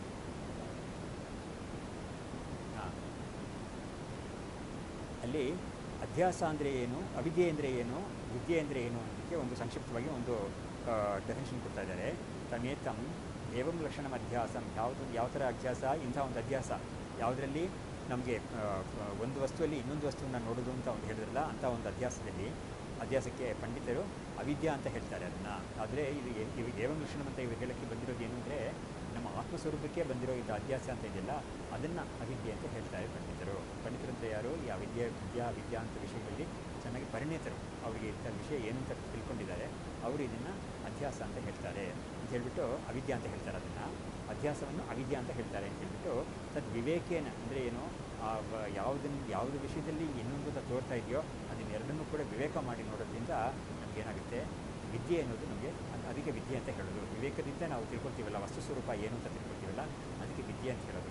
ವಸ್ತು ಸ್ವರೂಪ ಏನು ಅಂತ ತಿಳುವಳಿಕೆ ಬರದೆ ಅದರಲ್ಲಿ ಬೇರೆ ಒಂದು ವಸ್ತುವನ್ನು ತಿಳ್ಕೊಳ್ಳೋದಕ್ಕೆ ಅವಿದ್ಯಾ ಅಂತ ಹೆಸರು. ವಸ್ತು ಸ್ವರೂಪವನ್ನು ವಿವೇಕ ಮಾಡಿ ತಿಳ್ಕೊಂಡ್ರೆ ಅದಕ್ಕೆ ವಿದ್ಯೆ ಅಂತ ಹೆಸರು ಅಂತ ಹೇಳ್ಬಿಟ್ಟು ಅಂತ ಹಾಗೆ ತಿಳುವಳಿಕೆ ಇರೋರು ಹೀಗೆ ಹೇಳ್ತಾರೆ ಅಂತ ತೋರಿಸಿದ್ರು. ತತ್ರೈವಂ ಸತಿ ಯತ್ರ ಯದಧ್ಯಾಸ ತತ್ ಕೃತೇನ ದೋಷೇಣ ಗುಣೇನ ವಾ ಅಣುಮಾತ್ರೇಣಾಪಿ ನ ಸಂಬದ್ಧತೆ ಅಂತ ಹೇಳ್ಬಿಟ್ಟು ಆ ಲೈನ್ ಕೂಡ ನಮಗೆ ತುಂಬ ಮುಖ್ಯ. ತತ್ರೈವಂ ಸತಿ, ಯಾಕೆಂದರೆ ಇಲ್ಲಿ ಆತ್ಮ ವಿಷಯದಲ್ಲಿ ಒಂದು ಅಧ್ಯಾಸ ಅಂತ ಹೇಳಿದ್ರಲ್ಲ, ಏನೇ ಅಧ್ಯಾಸ ಆಗಿದ್ರೂ ಕೂಡ ಆತ್ಮ ಅನ್ನೋದು ಅಧಿಷ್ಠಾನ ಸ್ವರೂಪ. ಅದಕ್ಕೆ ಅಧಿಷ್ಠಾನ ಸ್ವರೂಪಕ್ಕೆ ಅಧ್ಯಸ್ಥದಿಂದ ಯಾವ ವಿಧವಾದ ಒಂದು ದೋಷವೂ ಬರೋದಿಲ್ಲ, ಅದಕ್ಕೆ ಗುಣವೋ ದೋಷವೋ ಯಾವುದು ತಟ್ಟಲ್ಲ ಅದಕ್ಕೆ ಅನ್ನೋದನ್ನು ಹೇಳ್ತಾ ಇದ್ದಾರೆ. ತುಂಬ ಮುಖ್ಯವಾದ ಪ್ರಮೇಯ ಭಾಗ. ಹಾಗಾಗಿ ತತ್ರ ಏವಂ ಸತಿ ಹೀಗಿರುವಲ್ಲಿ ಯತ್ರ ಯದಧ್ಯಾಸ, ಎಲ್ಲಿ ಯಾವುದೋ ಒಂದರ ಅಧ್ಯಾಸ ಆಗಿದೆಯೋ ಅಲ್ಲಿ, ಅಂದರೆ ಏನು ನಾವು ಒಂದಕ್ಕೆ ಜೋಡಿಸ್ಕೋಬೇಕಲ್ಲಿ. ಯತ್ರ ಯದಧ್ಯಾಸ ಅಂತ ಹೇಳಿದಾಗ ಶುಕ್ತಿಯಲ್ಲಿ ರಜತಾಧ್ಯಾಸ, ರಜ್ಜುವಲ್ಲಿ ಸರ್ಪಾಧ್ಯಾಸ ಅನ್ನೋದನ್ನು ನಾವು ತಿಳ್ಕೋಬೇಕು. ಆತ್ಮನಲ್ಲಿ ಅನಾತ್ಮಾಧ್ಯಾಸ ಹೀಗೆಲ್ಲ ತಿಳ್ಕೋಬೇಕು. ಹಾಗಾಗಿ ಎಲ್ಲಿ ಯಾವುದರ ಒಂದು ಅಧ್ಯಾಸ ಆಗಿದೆಯೋ ಆ ಅಧ್ಯಾಸದಿಂದ ತತ್ಕೃತೇನ ದೋಷೇಣ ಗುಣೇನವ, ಆ ಅಧ್ಯಾಸದಿಂದ ಉಂಟಾಗಿರೋ ಒಂದು ದೋಷವೋ ಗುಣವೋ ಯಾವುದೂ ಕೂಡ ಅದು ಈ ಅಧಿಷ್ಠಾನ ಸ್ವರೂಪಕ್ಕೆ ತಟ್ಟಲಾರು ಅಂತ. ಅಧ್ಯಸ್ಥ ವಸ್ತು ಅಂತ ಯಾವುದನ್ನು ಹೇಳ್ತೀವಿ, ಸರ್ಪ ಅಂತ ಹೇಳ್ಬೋದು ಹೊರಗಡೆ ಇರೋದ್ರಲ್ಲಿ, ಇಲ್ಲಿ ಅನಾತ್ಮ ಅಂತ ಹೇಳ್ತೀವಿ. ಆಮೇಲೆ ಶುಕ್ತಿ ರಜತದಲ್ಲಿ ರಜತ ಅನ್ನೋದೇ ಅಧ್ಯಸ್ಥವಾದ್ದು. ಹಾಗಾಗಿ ರಜತಕ್ಕೆ ಗುಣ ಯಾವುದಿರ್ಬೋದು, ತುಂಬ ಬೆಲೆ ಬಾಳುವಂಥ ವಸ್ತು ಅಂತ ಹೇಳ್ಬೋದು. ಆದರೆ ಅಷ್ಟೊಂದು ಬೆಲೆ ಬಾಳುವಂಥ ವಸ್ತು ಕಪ್ಪೆ ಚಿಪ್ಪಿಗೆ ಏನಾದರೂ ತಟ್ಟೆ ಬರ್ತದೋ ಅಂತ ಒಂದು ಗಿಡಕ್ಕೆ ಬರೋದೇ ಇಲ್ಲ. ಹೀಗೆ ಆಮೇಲೆ ಹಾವು ಹಗ್ಗ ಅನ್ನೋದ್ರಲ್ಲಿ ನೋಡುವಾಗ ಹಗ್ಗದಲ್ಲಿ ಹಾವು ಅಂತ ನೋಡಿದಾಗ ಹಾವಲ್ಲಿ ಏನು ದೋಷ ಇದೆ, ವಿಷಭರಿತವಾಗಿರೋದು, ಅದು ಬಾಕಿಯವರಿಗೆ ಹಾನಿ ಮಾಡುತ್ತೆ ಅನ್ನೋದು, ಭಯವನ್ನು ಉಂಟು ಮಾಡುತ್ತೆ ಅನ್ನೋದು, ಅಂಥದ್ದೆಲ್ಲ ದೋಷಗಳೆಲ್ಲ ಈ ಹಗ್ಗಕ್ಕೆ ಏನಾದರೂ ಏನು ತಟ್ಟೋದೇ ಇಲ್ಲ ಖಂಡಿತ. ಹಾಗಾಗಿ ತಟ್ಟುತ್ತೆ ಅಂತ ಹೇಳಿದರೆ ಆ ದೋಷಗಳೆಲ್ಲ ಇಲ್ಲಿ ಬಂದು ಸೇರಿಕೊಳ್ಳುತ್ತಾ ಅಂತ ಕೇಳಿದರೆ ಖಂಡಿತ ಇಲ್ಲವೇ ಇಲ್ಲ, ಅದು ಸೇರಕ್ಕೆ ಸಾಧ್ಯವೇ ಇಲ್ಲ. ಅದೇ ಥರನೇ ಈ ಅನಾತ್ಮ ಅಂತ ಇದೆಯಲ್ಲ, ಯಾವುದು ಬಂಧನಕ್ಕೆ ಕಾರಣವಾಗಿರುತ್ತೋ ಆ ಅನಾತ್ಮ, ಅದರಲ್ಲಿರೋ ಈ ದೋಷಗಳೆಲ್ಲ ಆತ್ಮ ಅಂತ ಒಂದು ಚೈತನ್ಯ ಇದೆಯಲ್ಲ ಅದರಲ್ಲಿ ತಟ್ಟೋದೇ ಇಲ್ಲ, ಅದು ಬಂಧಕ್ಕೆ ಕಾರಣವಾಗೋದೇ ಇಲ್ಲ ಆತ್ಮ ಅನ್ನೋದು. ಹಾಗಾಗಿ ಇಂಥ ಒಂದು ಪ್ರಮೇಯವಾಗುತ್ತೆ ತುಂಬ ಮುಖ್ಯವಾದ ನಮಗೆ. ಅದನ್ನು ತುಂಬ ಒಂದು ರೂಲ್ ಥರ ನಾವು ಮನಸ್ಸಲ್ಲಿ ಗಟ್ಟಿಯಾಗಿ ಇಟ್ಕೊಂಡ್ಬಿಡ್ಬೇಕು. ಅದನ್ನು ಅಧ್ಯಸ್ಥ ಅಂತ ಹೇಳಿದ ತಕ್ಷಣ ಅಧಿಷ್ಠಾನ ಅಧ್ಯಸ್ಥ ಅಂತ ಎರಡು ನಾವು ಮನಸ್ಸಿಗೆ ಬರಬೇಕು. ಅಧಿಷ್ಠಾನ ಅನ್ನೋದು ಯಾವುದರಲ್ಲಿ ಇದು ಬಂದಿದೆಯೋ ಅದಕ್ಕೆ ಉದಾಹರಣೆ ಏನು, ಹಗ್ಗ ಅನ್ನೋದು. ಅದರಲ್ಲಿ ಹಾವು ಅಂತ ಇರೋದೇ ಅಧ್ಯಸ್ಥವಾದ ವಸ್ತು. ಅದು ಅದರಿಂದ ಬರುವಂಥ ಯಾವ ದೋಷವೋ ಗುಣವೋ ಯಾವುದೂ ಕೂಡ ಈ ಅಧಿಷ್ಠಾನ ವಸ್ತುಗೆ ತಟ್ಟಲ್ಲ ಅನ್ನೋದನ್ನು ನಾವು ತುಂಬ ಗಟ್ಟಿಯಾಗಿ ತಿಳ್ಕೋಬೇಕು. ಅದೇ ತಿರುಳು ಇಂಥ ಇದರಲ್ಲಿ ಅದಿದ್ರೇ ಒಬ್ಬನಿಗೆ ಅನಾತ್ಮನಿಂದ ಬರೋ ತೊಂದರೆಗಳು ಅಥವಾ ಅನಾತ್ಮನಿಗೆ ಆಗೋ ಹಾನಿಗಳು ಅಥವಾ ಮಾನ ಅಪಮಾನಗಳು, ಶೀತೋಷ್ಣ ಸುಖ ದುಃಖ ಅಂಥದ್ದೆಲ್ಲ ಕೂಡ ಈ ಅನಾತ್ಮನಿಗೆ ಆಗೋದು. ಇದು ಶೀತೋಷ್ಣ ಅನ್ನೋದು ದೇಹಕ್ಕೆ ಆಗೋದು, ಸುಖ ದುಃಖ ಅನ್ನೋದು ಮನಸ್ಸಿಗೆ ಆಗೋದು. ಹೀಗೆ ಇಂಥದ್ದೆಲ್ಲ ಕೂಡ ಯಾವುದೇ ಆದರೂ ಕೂಡ ಮಾನ ಅಪಮಾನ ಕೂಡ ಮನಸ್ಸಿಗೆ ಆಗೋದು. ಇಂಥದ್ದೆಲ್ಲ ಆತ್ಮನಿಗೆ ತಟ್ಟೋದೇ ಇಲ್ಲ. ಅದಕ್ಕೆ ನಮಗೆ ಇದು ಒಂದು ಬಲವಾದ ಒಂದು ಪ್ರಮಾಣವಾಗಿರುತ್ತೆ. ಯಾಕೆಂದರೆ ಆತ್ಮ ಅನ್ನೋದು ಅಧಿಷ್ಠಾನ ಸ್ವರೂಪ, ಅದ್ರ ಮೇಲೆ ಅಧ್ಯಸ್ಥತಾನೇ ಇದೆ ಇದು ಅನಾತ್ಮ ಅನ್ನೋದು. ಅದಕ್ಕೆ ಅನಾತ್ಮನಿಗೆ ಏನು ಬಂದರೂ ಕೂಡ ಆತ್ಮನಿಗೆ ಏನಾಗುತ್ತೆ ಅಂಥೇಳಿ ಆತ್ಮನಿಗೆ ತಟ್ಟೋದೇ ಇಲ್ಲ ಅನ್ನೋದಕ್ಕೆ ನಮಗೆ ಆವಾಗ ಒಂದು ನಾಲ್ಕು ಇಂಥ ಒಂದು ವಾಕ್ಯ ತುಂಬ ಮುಖ್ಯವಾಗಿ ಅವಶ್ಯಕತೆ ಇರುತ್ತೆ. ಅದಕ್ಕೆ ತಮೇತಂ ಅವಿದ್ಯಾಖ್ಯಂ ಆತ್ಮಾನಾತ್ಮನೋ ಇತರೇತರ ಅಧ್ಯಾಸಂ ಪುರಸ್ಕೃತ್ಯ ಸರ್ವೇ ಪ್ರಮಾಣಪ್ರಮೇಯ ವ್ಯವಹಾರಾः ಲೌಕಿಕಾः ವೈದಿಕಾಶ್ಚ ಪ್ರವೃತ್ತಾः ಸರ್ವಾಣಿ ಚ ಶಾಸ್ತ್ರಾಣಿ ವಿಧಿ ಪ್ರತಿಷೇಧ ಮೋಕ್ಷಪರಾಣಿ ಅಂತ ಆ ವಾಕ್ಯ ಸಿಕ್ಕಂತೆ ಅಲ್ಲಿ ಹೇಳಿದೆ. ಸೊ ಈ ವಾಕ್ಯಕ್ಕೆ ಏನಂತಂದರೆ, ಈ ಆತ್ಮನಿಗೂ ಅನಾತ್ಮನಿಗೂ ಒಂದು ಅಧ್ಯಾಸ ಆಗಿದೆಯಲ್ಲ, ಅಂಥ ಒಂದು ಅಧ್ಯಾಸ ಆಗಿರೋ ಒಂದು ಸ್ಟೇಟ್ ಇದೆಯಲ್ಲ, ಅಂದರೆ ಏನಾಯಿತು, ಅವಿವೇಕ ಇದೆ ಅವನಿಗೆ. ಅವನು ತನ್ನ ವಿವೇಕವನ್ನು ಕಳ್ಕೊಂಡಿದ್ದಾನೆ, ಒಂದು ವ್ಯಕ್ತಿ ಅಂತ ಅಂದ್ಕೊಂಡಿದ್ದಾನೆ, ತನ್ನ ಜೀವ ಅಂತ ಅಂದ್ಕೊಂಡಿದ್ದಾನೆ, ನನಗೆ ಈ ಸುಖ ದುಃಖಗಳೆಲ್ಲ ಇದೆ ಅಂತ ಅಂದ್ಕೊಂಡಿದ್ದಾನೆ. ಅಂಥ ಒಂದು ಸ್ಟೇಟ್ ಬಂದುಬಿಟ್ಟಿದೆ ಅವನಿಗೆ. ಇಂಥ ಒಂದು ಸ್ಟೇಟ್ ಇಟ್ಕೊಂಡೇ ಲೋಕದಲ್ಲಿ ಪ್ರಮಾಣ ವ್ಯವಹಾರ ಎಲ್ಲವೂ ಕೂಡ ನಡೆಯುತ್ತೆ ಅಂತ ಹೇಳಿದ್ರು. ಅದು ತುಂಬ ತುಂಬ ಮುಖ್ಯವಾದ ವಿಷಯ. ಯಾಕೆಂದರೆ ಈ ಪ್ರಮಾತೃ ಪ್ರಮಾಣ ವ್ಯವಹಾರ ಅನ್ನೋದಕ್ಕೆ ಹಿಂದೆ ನಾನು ತೋರಿಸಿದ್ದೀನಿ. 3 ತ್ರಿಪುಟಿ ಅಂತ ಒಂದು ಹೇಳ್ತೀವಿ. ಪ್ರಮಾತೃ, ಪ್ರಮಾಣ, ಪ್ರಮೇಯ ಅಂತ 3 ಇದೆ. ಆ 3ರಲ್ಲಿ ಪ್ರಮಾತೃ ಅನ್ನೋನು ವಿಷಯವನ್ನು ತಿಳ್ಕೊಳ್ಳೋನು. ಪ್ರಮಾಣ ಅನ್ನೋದು ಯಾವುದರಿಂದ ತಿಳ್ಕೊಳ್ತಾನೋ ಆ ಒಂದು ಕರಣಗಳು, ಅವನಿಗೆ ಕಣ್ಣಾಗಿರ್ಬೋದು, ಮೂಗಾಗಿರ್ಬೋದು, ತೊಕ್ಕಾಗಿರ್ಬೋದು ಅಂಥದ್ದು. ಆಮೇಲೆ ಯಾವುದನ್ನು ತಿಳ್ಕೊಳ್ತಾನೋ ಅದು ಪ್ರಮೇಯ. ಹೀಗೆ ಪ್ರಮಾತೃ, ಪ್ರಮಾಣ, ಪ್ರಮೇಯ ಅಂತ ಈ ತ್ರಿಪುಟಿ ಇದೆಯಲ್ಲ, ಈ ತ್ರಿಪುಟಿ ಯಾವಾಗ ಚಾಲನೆಗೆ ಬರುತ್ತೆ, ಯಾವಾಗ ಕೆಲಸ ಮಾಡುತ್ತೆ, ಅದರ ಫೀಲ್ಡ್ ಏನು ಅಂತ ಕೇಳಿದ್ರೆ ಈ ಅವಿದ್ಯ ಅಥವಾ ಈ ಅವಿವೇಕ ಅಂತ ಒಂದು ಅಡ್ಜಸ್ಟವಾಗಿರೋ ಒಂದು ಸಿಚುವೇಷನಲ್ಲೇ ಅದು ಕೆಲಸ ಮಾಡೋಕ್ಕಾಗುತ್ತೆ ಅನ್ನೋದನ್ನು ಹೇಳ್ತಾ ಇದ್ದಾರೆ. ಅದಕ್ಕೆ ನಾವು ತಿಳ್ಕೋಬೇಕು, ಈ ಆತ್ಮ ಅಂತ ಒಂದೇ ಒಂದು ಬಿಟ್ಟರೆ ಅದಕ್ಕೆ ಈ ಪ್ರಮಾತೃ ಪ್ರಮಾಣ ಪ್ರಮೇಯ ವ್ಯವಹಾರಕ್ಕೆ ಬರೋ ಚಾನ್ಸೇ ಇಲ್ಲ ಅದಕ್ಕೆ. ಯಾಕೆಂದರೆ ಪ್ರಮಾತೃ ಪ್ರಮಾಣ ಪ್ರಮೇಯ ಅಂತ ಬರಬೇಕಾದ್ರೆ ಅಲ್ಲಿ 3 ಇರಬೇಕು ಮಿನಿಮಮ್. ಆ 3 ಇರಬೇಕು. ಇಲ್ಲಿ ಇರೋದೇನೋ ಒಂದೇ ಸ್ವರೂಪ, ಅದು ಚೈತನ್ಯ ಸ್ವರೂಪ. ಹಾಗಾಗಿ ಈ 3 ಯಾವಾಗ ಬರುತ್ತೆ ಅಂತ ಕೇಳಿದ್ರೆ ಅಧ್ಯಾಸದಿಂದ ಈ ನಾನಾತ್ವ ಇವೆಲ್ಲ ಬಂದಿರ್ತೇವೆ. ಹಾಗಾಗಿ ಅಧ್ಯಾಸದಿಂದ ಬರೋದ್ರಿಂದ ಏನಾಗುತ್ತೆ, ತಾನೊಂದು ವ್ಯಕ್ತಿ ಅಂತ ಕಲ್ಪನೆ ಮಾಡ್ಕೊಳ್ತಾನೆ. ತನ್ನ ಥರ ಇನ್ನೂ ಎಷ್ಟೋ ವ್ಯಕ್ತಿಗಳಿದ್ದಾನೆ ಅಂತ ಕಲ್ಪನೆ ಮಾಡ್ಕೊಳ್ತಾನೆ. ಈ ಪ್ರಪಂಚ ಒಂದು ಇದೆ ಅಂತ ಕಲ್ಪನೆ ಮಾಡ್ಕೊಳ್ತಾನೆ. ನಾನು ಭೋಕ್ತ, ಈ ಭೋಗ್ಯ ಪ್ರಪಂಚ ಅಂತ ಕಲ್ಪನೆ ಮಾಡ್ಕೊಳ್ತಾನೆ. ಇದೆಲ್ಲ ಸೇರ್ಕೊಂಡ್ಬಿಟ್ಟು ಇದನ್ನೇ ಸಂಸಾರ ಅಂತ ಹೇಳೋದು. ಇದಕ್ಕೆಲ್ಲ ಬೇಸಿಕ್ ಕಾರಣ ಏನು ಅಂತ ಹೇಳಿದ್ರೆ ತನ್ನ ಸ್ವರೂಪ ಯಾವುದು ಅಂತ ತಿಳುವಳಿಕೆ ಇದ್ದೇ ಇರೋದು. ಆ ತಿಳುವಳಿಕೆಯನ್ನು ಕೊಟ್ಟು ಏನು ಮಾಡುತ್ತೆ ವೇದಾಂತ, ಇವನನ್ನು ಈ ಒಂದು ಸಂಸಾರಕ್ಕೆ ಬಿಡಿಸುತ್ತೆ ಅಂತ. ಹೇಗೆ ಬಿಡಿಸುತ್ತೆ ಅಂತ ಹೇಳಿದ್ರೆ ಆ ತಿಳುವಳಿಕೆಯನ್ನು ಕೊಡೋದು ಯಾವ ಥರ ಕೊಡುತ್ತೆ ಅಂತ ಹೇಳಿದ್ರೆ, ನೋಡು, ನೀನು ಈ ಪಂಚಭೂತಗಳಿಂದ ಉಂಟಾಗಿರೋ ಈ ದೇಹವೂ ಅಲ್ಲ, ಆ ಪಂಚಭೂತಗಳಿಂದಲೇ ಉಂಟಾಗಿರೋ ಮನಸ್ಸೂ ಅಲ್ಲ ನೀನು. ಅದಕ್ಕಿಂತ ಒಳಗಡೆ ಇರೋ ಅದಕ್ಕಿಂತ ದೇಹಕ್ಕಿಂತ ಒಳಗಡೆ ಪ್ರಾಣಮಯ ಕೋಶಕ್ಕಿಂತ ಒಳಗಡೆ ಮನೋಮಯ ಕೋಶ, ವಿಜ್ಞಾನಮಯ ಕೋಶ, ಆನಂದಮಯ ಕೋಶ, ಇವು ಯಾವುದೂ ನೀನು ಅಲ್ಲೇ ಇಲ್ಲ. ಅದಕ್ಕಿಂತ ಬೇರೆಯಾಗಿರೋ ಶುದ್ಧ ಚೈತನ್ಯ ಸ್ವರೂಪನೇ ನೀನು ಅಂತ ತೋರಿಸ್ಬಿಟ್ಟು ಈ ಒಂದು ವಿಷಯಕ್ಕೆ ಹೇಳುತ್ತೆ. ಸರಿ, ಈ ಪ್ರಪಂಚವನ್ನು ನೋಡ್ತಾ ಇದ್ದೀನಲ್ಲ, ಅದೇನು, ಅದರ ಗತಿ ಏನು ಅಂತ ಕೇಳಿದ್ರೆ, ಈ ಪ್ರಪಂಚಭೂತಗಳಿಂದ ಮಾಡಲ್ಪಟ್ಟಿರೋ ಈ ಪ್ರಪಂಚ ವಾಸ್ತವವಾಗಿ ಅನಾತ್ಮ. ಅದು ನಿನಗೆ ತೋರಿಕೆಯನ್ನು ಹೊತ್ತು ನೀನಿದ್ರೆ ನಿನ್ನ ಒಂದು ಪ್ರಮಾಣಗಳಿಂದ ನೀನು ಅದನ್ನು ನೋಡೋಕ್ಕೆ ಸಾಧ್ಯವೇ ಹೊತ್ತು ಈ ಪ್ರಮಾಣಗಳಕ್ಕೆಲ್ಲ ನೀನು ಒಂದು ಅದಕ್ಕೊಂದು ನೆಗೆಟ್ ಮಾಡಿಬಿಟ್ಟು ನೀನು ಅದನ್ನು ತಳ್ಳಿಬಿಟ್ರೆ ಪ್ರಪಂಚ ಅನ್ನೋದು ನಿಮಗೆ ಹೊರಗಡೆ ಇರೋದೇ ಇಲ್ಲ, ಖಂಡಿತ. ಹಾಗಾಗಿ ಆ ಪ್ರಪಂಚ ಕೂಡ ಅಂತಿಸ್ತದೆ ಅಂತ ತೋರಿಸಿ ಈ ಎರಡು ರೀತಿಯಲ್ಲಿ ಯಾಕಂದರೆ ಜಗತ್ತು ಬಗ್ಗೆ ಹೇಳಬೇಕಾಗುತ್ತೆ, ಜೀವನ ಬಗ್ಗೆನೂ ಹೇಳಬೇಕಾಗುತ್ತೆ. ಇದು ಎರಡೂ ಹೇಳಿದ್ದೆ ಹೋದರೆ ಈ ಅಧ್ಯಾಸ ಅನ್ನೋದು ಹೋಗೋದೇ ಇಲ್ಲ ಖಂಡಿತ. ಹಾಗಾಗಿ ಎರಡರ ಯೋಗಕ್ಷೇಮವನ್ನು ಹೇಳಬೇಕಾಗುತ್ತೆ. ಇದು ಹೇಳಿದಾಗ ಏನಾಗುತ್ತೆ, ಜೀವ ಅಂತ ಹೇಳಿದ್ರೆ ನಾವೇನು ಮಾಡ್ತೀವಿ, ಈ ಪಂಚಕೋಶಗಳು ಸಹಿತವಾಗಿರೋ ಒಂದು ವ್ಯಕ್ತಿಯನ್ನು ತಗೊಳ್ತೀವಿ. ಆದರೆ ಪಂಚಕೋಶಗಳಿಂದ ರಹಿತವಾದ ಒಂದು ವ್ಯಕ್ತಿಯನ್ನು, ಒಂದು ವಸ್ತುವನ್ನು ತೋರಿಸ್ಕೋಬೇಕಾದ್ದು ವೇದಾಂತದ ಒಂದು ಕಾರ್ಯವಾಗಿದೆ. ಜಗತ್ತು ಅಂತ ಹೇಳಿದರೆ ಪಂಚಭೂತಾತ್ಮಕವಾದ ಜಗತ್ತದು. ಆದರೆ ಪಂಚಭೂತಾತ್ಮಕವಾದ ಈ ಪಂಚಭೂತಗಳು ಕೂಡ ಎಲ್ಲಿಂದ ಬಂದಿದೆ ಅಂತ ಒಂದು ವಿಚಾರ ಮಾಡಿ ಅವುಗಳು ಕೂಡ ಕೊನೆಯಲ್ಲಿ ಮಾಯೆಯಿಂದಲೇ ಉಂಟಾಗಿರೋದು. ಅದರಿಂದ ಮಾಯೆ ಅನ್ನೋದಕ್ಕೆ ಒಂದು ಇರುವಿಕೆ ಅನ್ನೋದು ಇಲ್ಲದೇ ಇರೋದ್ರಿಂದ ವಾಸ್ತವವಾಗಿ ಈ ಪಂಚಭೂತಗಳು ಅನ್ನೋದು ಕೂಡ ವಾಸ್ತವವಾಗಿ ಸತ್ಯವಲ್ಲ. ಆದ್ದರಿಂದ ಅವುಗಳಿಂದ ಉಂಟಾಗಿರೋ ಈ ಪ್ರಪಂಚ ಅನ್ನೋದು ಕೂಡ ಸತ್ಯವಲ್ಲ ಅನ್ನೋ ತೋರಿಸಿ ಜಗತ್ತು ಬಗ್ಗೆ ಏನು ಕೇಳಿಬಿಟ್ರೆ ಏನಾಗುತ್ತೆ, ಇಲ್ಲಿಗೆ ಒಂದು ಫುಲ್ ಸರ್ಕಲ್ ಬಂದಾಗ ಆಗುತ್ತೆ. ಅಂಥ ಒಂದು ವಿವೇಕವನ್ನು ಇಟ್ಕೊಂಡು ಏನು ಮಾಡೋದು, ಶ್ರವಣ ಮನ್ನ ನಿತ್ಯಾಸನ ಚೆನ್ನಾಗಿ ಮಾಡಿ ಅದರಿಂದ ತನ್ನನ್ನೇ ಪೂರ್ತಿ ಬಿಡಿಸ್ಕೊಂಡು ನೋಡ್ತಾ ಇರೋ ಪ್ರಪಂಚ ಕಾಣಲಿಕ್ಕೆ ಪರವಾಗಿಲ್ಲ, ಕಣ್ಣಿಗೆ ಕಾಣ್ತಿರೋ ಪ್ರಪಂಚ ಕಂಡುಕೊಂಡು ನಾನದನ್ನು ನನಗದು ಸೇರಿದ್ದು ಅಂತ ಅನ್ನೋ ಅಥವಾ ನನಗದರೊಂದು ಅಭಿಮಾನ ಅನ್ನೋದನ್ನು ನಾನು ಕಳಿಸ್ಕೊಂಡಿದ್ರೆ ನನಗೆ ಅದರಿಂದ ಯಾವ ಒಂದು ಬಾಧೆಯೂ ಉಂಟಾಗಲ್ಲ ನನಗೆ ಅಂತ ಇರೋ ಒಂದು ಸ್ಥಿತಿ ಇಲ್ಲ. ಆ ಸ್ಥಿತಿಗೆ ಜೀವನಮುಕ್ತಿ ಸ್ಥಿತಿ ಅಂತ ಒಂದು ಬಂದಿರುತ್ತೆ. ಇಂಥ ಒಂದು ಸ್ಥಿತಿಗೆ ನಮಗೆ ತೊಗೊಂಡೋಗ್ಬೇಕು ಅನ್ನೋ ಕಾರಣದಿಂದ ಈ ಒಂದು ಥಿಯರಿ ಹೇಳ್ತಾರೆ. ಥಿಯರಿ ಅಂತಂದರೆ ನಾವು ಯಾವುದೇ ಒಂದು ಪ್ರಾಕ್ಟಿಕಲಾಗಿ ನಾವು ಮಾಡಬೇಕಾದ್ರೂ ಕೂಡ ಅದಕ್ಕೆ ಹಿನ್ನೆಲೆಯಲ್ಲಿ ಥಿಯರಿ ಕಲ್ತ್ಕೊಂಡಿರ್ಬೇಕಲ್ವ, ನಾವು ಕಲ್ತ್ಕೊಂಡಿದ್ದೇನೆ ಅದು ಮಾಡೋಕ್ಕಾಗುತ್ತೆ. ಹಾಗಾಗಿ ಅದು ಲೌಕಿಕದಲ್ಲಿ ಕೂಡ ನಾವು ಅದನ್ನು ನೋಡ್ತೀವಿ ಚೆನ್ನಾಗಿ, ಇಲ್ಲಿ ಕೂಡ ಖಂಡಿತ ಅದು ಬೇಕೇ ಬೇಕಾಗುತ್ತೆ. ಅದರಿಂದ ಏನೇನು ಹೇಗೆ ಯಾವುದು ಅಂತ ನಾವು ಒಂದು ತಿಳುವಳಿಕೆ ಚೆನ್ನಾಗಿ ಬಿಟ್ಬಿಟ್ರೆ ಆವಾಗ ಇದನ್ನೆಲ್ಲ ಇಟ್ಕೊಂಡು ನಾನು ಏನಾದರೂ ಮಾಡ್ಬೋದು ಅಂತ ಒಂದು ವ್ಯಕ್ತಿ ಇವಾಗ ನೋಡಿ ಒಂದು ಅಡುಗೆ ಅಂತ ಒಂದು ಹೇಳ್ಕೊಡ್ಬೇಕಾದ್ರೆ ಕುಕ್ಕರಿ ಕ್ಲಾಸ್ ಅಂತ ಒಂದು ಮಾಡ್ತಾರಲ್ಲ, ಅಲ್ಲೂ ಕೂಡ ಏನು ಮಾಡ್ತಾರೆ, ಈ ವಿಷಯಗಳೆಲ್ಲ ಮೊದಲು ಹೇಳ್ಬಿಡ್ತಾರೆ. ಈ ವಸ್ತುಗಳೆಲ್ಲ ಏನೇನು, ಈ ಉಪ್ಪು ಹಾಕಿದ್ರೆ ಏನಾಗುತ್ತೆ, ಸಿಹಿ ಹಾಕಿದ್ರೆ ಏನಾಗುತ್ತೆ, ಸಕ್ಕರೆ ಹಾಕಿದ್ರೆ ಏನಾಗುತ್ತೆ, ಈ ಒಲೆ ಇಷ್ಟು ದೂರ ಬಿಡಿದ್ರೆ ಏನಾಗುತ್ತೆ ಅಂತಲೇ ತೋರಿಸ್ಕೊಟ್ಟಿತ್ತು. ಆಮೇಲೆ ನೀವು ಇದನ್ನು ಮಾಡು ಅಂತ ತೋರಿಸ್ಕೊಟ್ರೆ ಅವಾಗ ಏನಾಗುತ್ತೆ, ಥಿಯರಿ ಕ್ಲಾಸ್ ಫಸ್ಟ್ ಚೆನ್ನಾಗಿ ಅದನ್ನು ಮಾಡಿದ್ರೆ ಪ್ರಾಕ್ಟಿಕಲ್ ಆಗಿ ಮಾಡೋಕ್ಕೆ ಅನುಕೂಲ ಆಗುತ್ತೆ. ತೋಟಗಾರಿಕೆ ಯಾವುದರಲ್ಲೂ ಕೂಡ ಅಷ್ಟೇ, ಇದೇ ಥರನೇ ಅದು. ಹೀಗೆ ಇಂಥ ಒಂದು ಅದನ್ನು ಕೊಡೋಕ್ಕೆ ಈ ವೇದಾಂತ ಎಲ್ಲ ಬಂದಿರೋದಕ್ಕೆ. ಸೊ ಇದನ್ನು ತೋರಿಸ್ತಾ ಇದ್ದಾರೆ. ಸರ್ವೇ ಪ್ರಮಾಣ ಪ್ರಮೇಯ ವ್ಯವಹಾರ ಇದೆ, ತುಂಬ ಮುಖ್ಯವಾದ ವಿಷಯ. ಯಾಕೆಂದರೆ ಈ ಪ್ರಮಾಣ ಪ್ರಮೇಯ ವ್ಯವಹಾರ ಇದೆ, ನಾವು ಇರೋದಕ್ಕೆ ಆಗೋದಿಲ್ಲ ಖಂಡಿತ. ಯಾವುದು ಕೆಲಸ ಮಾಡಬೇಕಾದ್ರೂ ಕೂಡ ಈ ಸ್ಥಿತಿ ಬಂದೇ ಬರುತ್ತೆ. ಅದರಲ್ಲಿ ನಾನು ತಿಳಿಯಲ್ಪಡುವ ಒಂದು ವಸ್ತು ತಿಳಿಯೋದಕ್ಕೆ ನಾನು ಉಪಯೋಗಿಸೋ ಕರ್ಣಗಳು ಇದು ಎಲ್ಲದರಲ್ಲೂ ಬೇಕಾಗುತ್ತೆ. ಶಬ್ದವಾಗಲಿ, ಸ್ಪರ್ಶವಾಗಲಿ, ರೂಪವಾಗಲಿ, ರಸವಾಗಲಿ, ಗಂಧವಾಗಲಿ ಎಲ್ಲದರಲ್ಲೂ ಬರುತ್ತೆ. ಇವುಗಳಿಂದ ಕೂಡಿರೋದೇ ವ್ಯವಹಾರ ಅಂತ ಆಗುತ್ತೆ. ಹಾಗಾಗಿ ಸರ್ವೇ ಪ್ರಮಾಣ ಪ್ರಮೇಯ ವ್ಯವಹಾರ ಅಂತ ಸರ್ವೇ ಅಂತ ಹೇಳ್ಬಿಟ್ಟು ಎಲ್ಲದನ್ನೂ ಸೇರಿಸ್ಬಿಟ್ಟು ಹೋಗ್ಬಾರ್ದು. ಸರಿ, ಎಲ್ಲದನ್ನೂ ಸೇರಿಸಿದಾಗ ಏನಾಯಿತು, ಲೌಕಿಕ ವ್ಯವಹಾರ, ವೈದಿಕ ವ್ಯವಹಾರ ಅಂತ ಎರಡಿದೆಯಲ್ಲ. ಹೀಗಾಗಿ ಒಂದು ಕಡೆ ಒಂದು ಪೂಜೆ ಮಾಡಬೇಕು, ಒಂದು ನಾಮಕರಣ ಮಾಡಬೇಕು, ಒಂದು ಶ್ರಾದ್ದ ಮಾಡಬೇಕು ಅಂತ ಏನು ಬಂದರೂ ಕೂಡ ಅಲ್ಲಿ ಕೂಡ ಈ ತೃಪ್ತಿ ಇದ್ದೇ ಇದೆ. ಅದು ಕೂಡ ಪ್ರಮಾತೃ ಪ್ರಮಾಣ ಪ್ರಮೇಯ ವ್ಯವಹಾರ ಇದ್ದೇ ಇದೆ.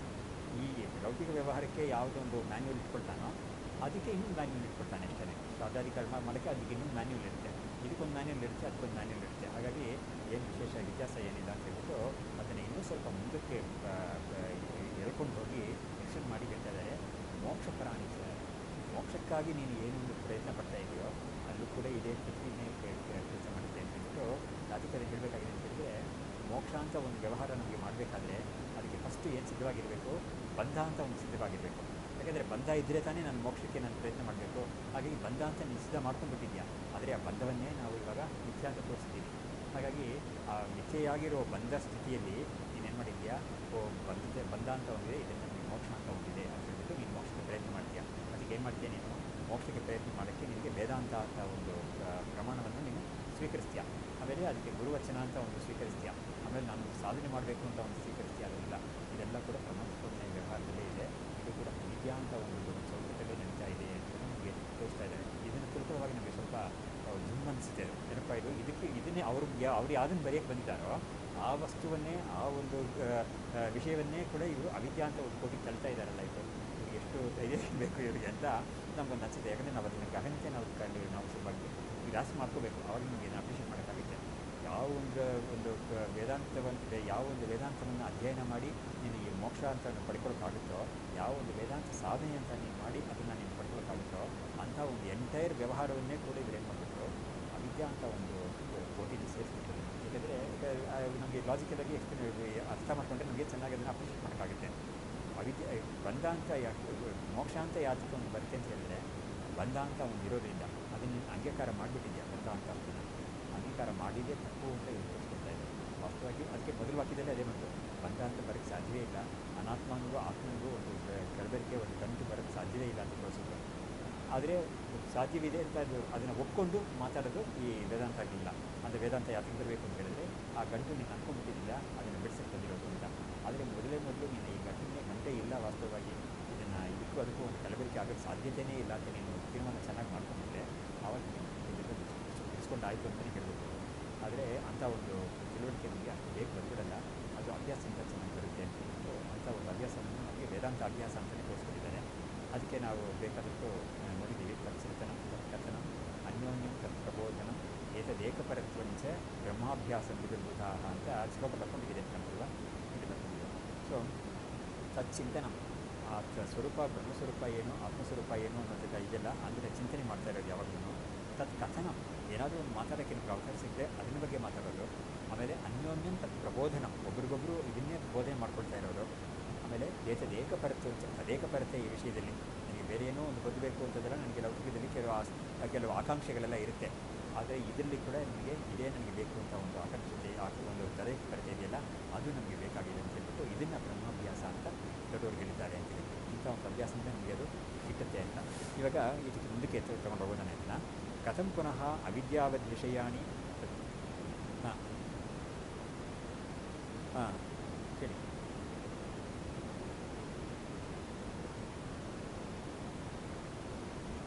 ಅದೇ ಪಡೆಯೋದು ಅನ್ನೋದು ಇಲ್ಲವೇ ಇಲ್ಲ, ವಾಸ್ತವವಾಗಿ ಇಲ್ಲವೇ ಇಲ್ಲ. ಯಾಕಂದರೆ ಭಗವತ್ಪಾದರು ಅದನ್ನು ಕೂಡ ಅಂಥ ಪ್ರಶ್ನೆ ಕೂಡ ಎತ್ತಿಬಿಟ್ಟು ಹೇಳಿದ್ದಾರೆ, ಇದು ಪಡೆಯೋದು ಅಂತ ಹೇಳಿದ್ರೆ ಇಲ್ಲವೇ ಇಲ್ಲ ಖಂಡಿತ. ಇವಾಗ ತಿಳುವಳಿಕೆ ಇಲ್ಲದೇ ಇರೋದನ್ನ ತಿಳ್ಕೊಳ್ತಾ ಇದ್ದೀನಿ ಅಂತ ಅಷ್ಟೇ ಹೊರತು ತೈತ್ರಿಯ ಉಪನಿಷತ್ ಭಾಷೆಯಲ್ಲಿ ಇದನ್ನು ಎತ್ತಿದ್ದಾರೆ, ಇಂಥ ಪ್ರಶ್ನೆಯನ್ನು ಹೇಳಿದ್ದಾರೆ. ಹೊಸದಾಗಿ ಪಡ್ಕೊಳ್ಳೋದು ಅನ್ನೋದು ಅಲ್ವೇ ಇಲ್ಲ, ಅದು ತಿಳಿದೇ ಇದ್ದದನ್ನು ತಿಳ್ಕೊಳ್ಳೋದು ಅಂತ. ಅದಕ್ಕೆ ಉದಾಹರಣೆ ಏನು ಕೊಟ್ಟಿದ್ದಾರೆ ಅಂತ ಹೇಳಿದ್ರೆ, ದಶಮಸ್ತೋಮಸಿ ಅಂತ ದಶಮನ ಎಕ್ಸಾಂಪಲ್ ಕೊಟ್ಟಿದ್ದಾರೆ. ಏನು ಅಂತ ಹೇಳಿದ್ರೆ, ಒಂದು 10 ಜನ ಒಂದು ಕಡೆಯಿಂದ ಇನ್ನೊಂದು ಕಡೆಗೆ ಹೋಗ್ತಾರೆ, ನದಿಯನ್ನು ದಾಟ್ಕೊಂಡು ಹೋಗ್ತಾರೆ.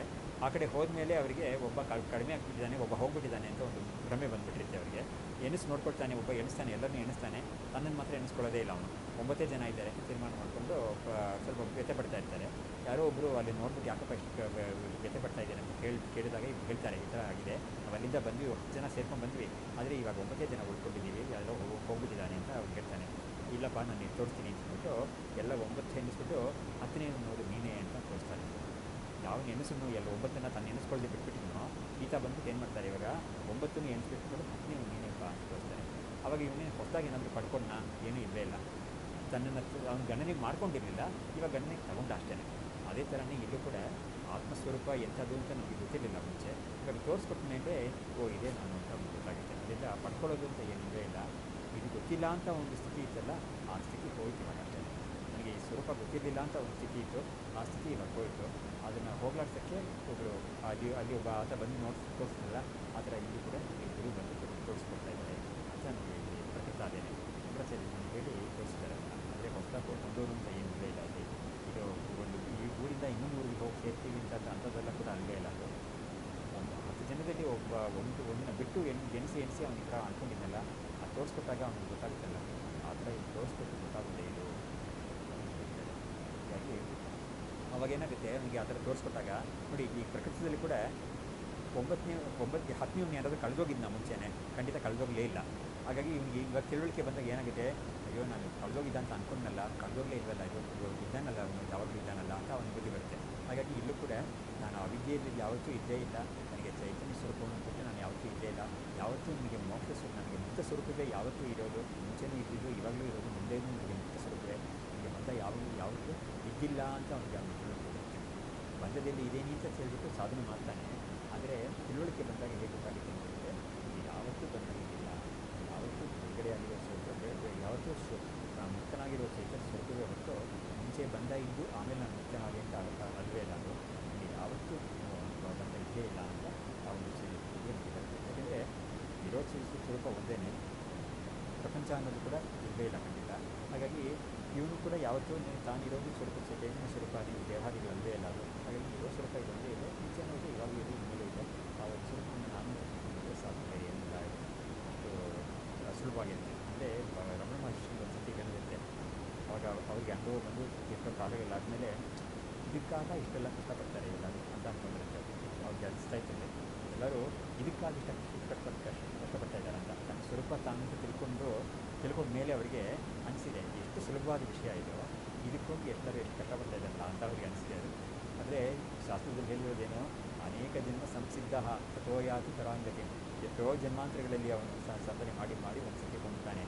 ಇದು ಏನು ಬಹೂನಾಂ ಜನ್ಮನಾಮಂತೆ ಜ್ಞಾನವಾನ್ ಮಾಂ ಪ್ರಪದ್ಯತೆ ಅಂತ ಹೇಳಿದ್ದಾರೆ. ಹೀಗೆ ಎಷ್ಟೋ ಜನ್ಮಾಂತರಗಳಲ್ಲಿ ಪಡೆದವರು. ಆಮೇಲೆ ಮುಕ್ತಿಯನ್ನು ಶತಕೋಟಿ ಜನ್ಮ ಸುಕೃತೈ ಕೊನೆಯ ದಿನ ಲಭ್ಯತೆ ಅಂತ ಭಗವತ್ಪಾದರು ವೇಕುಚರಾಮನಲ್ಲಿ ಕೂಡ ಅಪ್ಪಣೆ ಕೊಡಿಸಿದ್ದಾರೆ. ಹೀಗೆ ಆ ಥರ ತೋರಿಸಿದ್ದಾರೆ. ಯಾಕಂದರೆ ಆಮೇಲೆ ಗೀತೆಯಲ್ಲೇ ಕೂಡ ಮನುಷ್ಯಾನಾಂ ಸಹಸ್ರೇಷು ಕಶ್ಚಿದ್ಯತತಿ ಸಿದ್ಧಯೇ ತಾಮಪಿ ಸಿದ್ಧಾನಾಂ ಕಶ್ಚಿನ್ಮಾಂ ವೇತಿ ತತ್ವತಃ. ಎಷ್ಟೋ ಜನಗಳಲ್ಲಿ 10,000 ಸಾವಿರಾರು ಜನಗಳಲ್ಲಿ ಎಷ್ಟೋ ಕೆಲವರು ಇದಕ್ಕೆ ಯಾರೋ ಒಬ್ಬ ಇದಕ್ಕೆ ಪ್ರಯತ್ನ ಪಡ್ತಾನೆ. ಪ್ರಯತ್ನ ಪಡೋದ್ರಲ್ಲಿ ಕೂಡ ಯಾರೋ ಒಬ್ಬ ಕೊನೆಯಲ್ಲಿ ಅದನ್ನು ಮುಗಿಸ್ತಾನೆ ಆ ಗುರಿಯನ್ನು. ಹೀಗೆ ಹೇಳಿದ್ದಾರೆ. ದುರ್ಲಭ ಅಂತ ಆಶ್ಚರ್ಯ ಇದು ದೃಷ್ಟಾಂತ ಅದನ್ನು ಕೂಡ ಹೇಳಿದ್ದಾರೆ, ಪುರುಷರು ಕೂಡ ಹೇಳಿದ್ದಾರೆ. ಆಮೇಲೆ ಕುಶಲೋಸ್ಯ ರಕ್ತ ಅಂತ.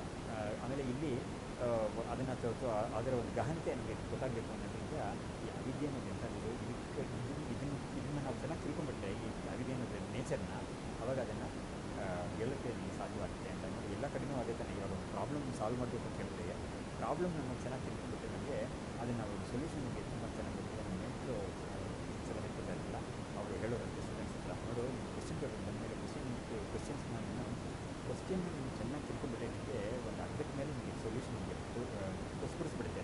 ಅದು ಆ ಕ್ವಶನ್ ಏನಂತ ಗೊತ್ತಾಗದೇ ಇದ್ದರಿಂದನೇ ತುಂಬ ಜನ ಕಷ್ಟಪಡ್ತಾರೆ. ಕ್ವಶನ್ ಏನಂತ ಈಗ ಚೆನ್ನಾಗಿ ಅರ್ಥ ಮಾಡ್ಕೊಂಡ್ಬಿಟ್ರೆ ನಮಗೆ ಸೊಲ್ಯೂಷನ್ ನಿಮಗೆ ಆಲ್ಮೋಸ್ಟ್ ಬಂದಂಗೆ ನಿಮಗೆ. ಅದರಿಂದ ನಮಗೆ ಇಲ್ಲೂ ಕೂಡ ಈ ಅವಿದ್ಯೆಯ ಸ್ವರೂಪವನ್ನು ನಾವು ಚೆನ್ನಾಗಿ ತಿಳ್ಕೊಂಡ್ಬಿಟ್ರೆ ನಾವು ಅದನ್ನು ಗೆಲ್ಲಕ್ಕೆ ನಮಗೆ ತಿಳ್ಕೊಂಡಿರುತ್ತೆ ಅಂತ ಇದನ್ನು ನೋಡಿ. ಇದು ಅವಿದ್ಯೆ ಅಂತ ಒಂದು ಬ್ರಾಡ್ ಪರ್ಸ್ಪೆಕ್ಟಿವಲ್ಲಿ ಹೇಳಿದ್ದಾರೆ. ಆದರೆ ಅವಿದ್ಯೆ ಹಾಕಿರೋ ಮರಿಗಳು ಎಷ್ಟೊಂದಿದೆ, ಕಾಮಕ್ರೋಧಾದಿಗಳು ಇದೆಲ್ಲ ಇದೆಯಲ್ಲ, ಅಂಥದ್ದೆಲ್ಲ ಕೂಡ ಗೆಲ್ಲಕ್ಕೆ ನಮಗೆ ಆಯಾ ವಸ್ತುಗಳ ಸ್ವರೂಪವನ್ನು ನಾವು ತಿಳ್ಕೋಬೇಕು ಅನ್ನೋದ್ರಿಂದ ಅದನ್ನು ಕೂಡ ಅದರಲ್ಲಿ ಬಿಸಿದ್ದಾರೆ. ಇವಾಗ ಉದಾಹರಣೆಗೆ ಭಗವದ್ಗೀತೆಯಲ್ಲಿ 3ನೇ ಅಧ್ಯಾಯದಲ್ಲಿ ಅದಕ್ಕೇನ ಪ್ರಯುಕ್ತೋ ಎಂ ಪಾಪಂಚರಿಸಿ ಪುರುಷಃ ಅಂತ ಅವನು ಕೇಳ್ತಾನೆ. ಯಾವುದರಿಂದ ಇವನು ತಳ್ಳಲ್ಪಟ್ಟು ಇವನು ಈ ಪಾಪವನ್ನು ಮಾಡ್ತಾ ಇದ್ದಾನೆ ಒಬ್ಬ ಮನುಷ್ಯ ಅಂತ ಅದನ್ನು ಕೇಳ್ತಾನೆ. ಆವಾಗ ಅನಿಚ್ಛನಪಿ ವಾರ್ಷ್ಣೇಯ ಬಲಾದಿವ ನಿಯೋಜಿತ, ಅವನಿಗೆ ಇಷ್ಟ ಇಲ್ಲದೆ ಆದರೂ ಕೂಡ ಅವನ್ನ ಎಳ್ಕೊಂಡು ಹೋಗಿ ಮಾಡಿಸುತ್ತಲ್ಲ, ಈ ಪಾಪವನ್ನು ಮಾಡಿಸುತ್ತಲ್ಲ, ಅದೇನದು ಅಂತ ಕೇಳ್ತಾನೆ. ಆವಾಗ ಉತ್ತರ ಕೊಡ್ತಾನೆ. ಅದಕ್ಕೆ ಕಾಮಯೇಶ ಕ್ರೋಧಯೇಶ ರಜೋಗುಣ ಸಂಭವ ಮಹಾಶನೋ ಮಹಾಪಾಪಮ ವಿದ್ಯೆನಂತ ವೈದಿನಂ ಅಂತ ಹೇಳ್ಬಿಟ್ಟು ಈ ಕಾಮ ಮತ್ತು ಕ್ರೋಧ ಅಂತ ಎಲ್ಲಿದೆಯಲ್ಲ ಅದೇ ರಜೋಗುಣದಿಂದ ಉಂಟಾಗಿರ್ಬೋದು. ಅವು ಎಲ್ಲೂ ಕೂಡ ಅವುಗಳೇ ಇಲ್ಲಿ ವೈರಿ ಅಂತ ತಿಳ್ಕೊ, ಅವಳಿಗೆ ಎಷ್ಟು ಆಹಾರ ಹಾಕಿದ್ರು ಕೂಡ ಅದು ಸಾಕು ಅಂತ ಹೇಳೋದೇ ಇಲ್ಲ, ಅದು ಇನ್ನೂ ಬೇಕು ಅಂತಲೇ ಕೇಳ್ತಾ ಇದೆ. ಮಹಾಶನೋ ಮಹಾಪಾಪ ಅತ್ಯಂತ ಪಾಪಕ್ಕೆ ಗುರಿ ಮಾಡಿಸುತ್ತೆ ಅದು ಅಂತ ಹೇಳ್ಬಿಟ್ಟು ಅದನ್ನು ವೈರಿ ಅಂತ ಹೇಳ್ಬಿಟ್ಟು ಮುಂದೆ ಕೇಳ್ತಾನೆ. ಇಂದ್ರಿಯಾಣಿ ಮನೋಬುದ್ಧಿ ರಸ್ಯ ಮಿಥ್ಯಾಧಿಷ್ಠಾನ ಮುಚ್ಯತೆ. ಈ ಸರಿ ಅದನ್ನು ಗೆಲ್ಲಬೇಕು ಅಂದರೆ ಇನ್ನು ಅದು ಸ್ವಲ್ಪ ತಿಳ್ಕೋಬೇಕು, ಅದನ್ನು ನೆನಪಬೇಕು ಅಂತ ಅವಾಗ ಅದು ಎಲ್ಲೆಲ್ಲಿದೆ ಅಂತ ತೋರಿಸ್ಕೊಡ್ತಾನೆ.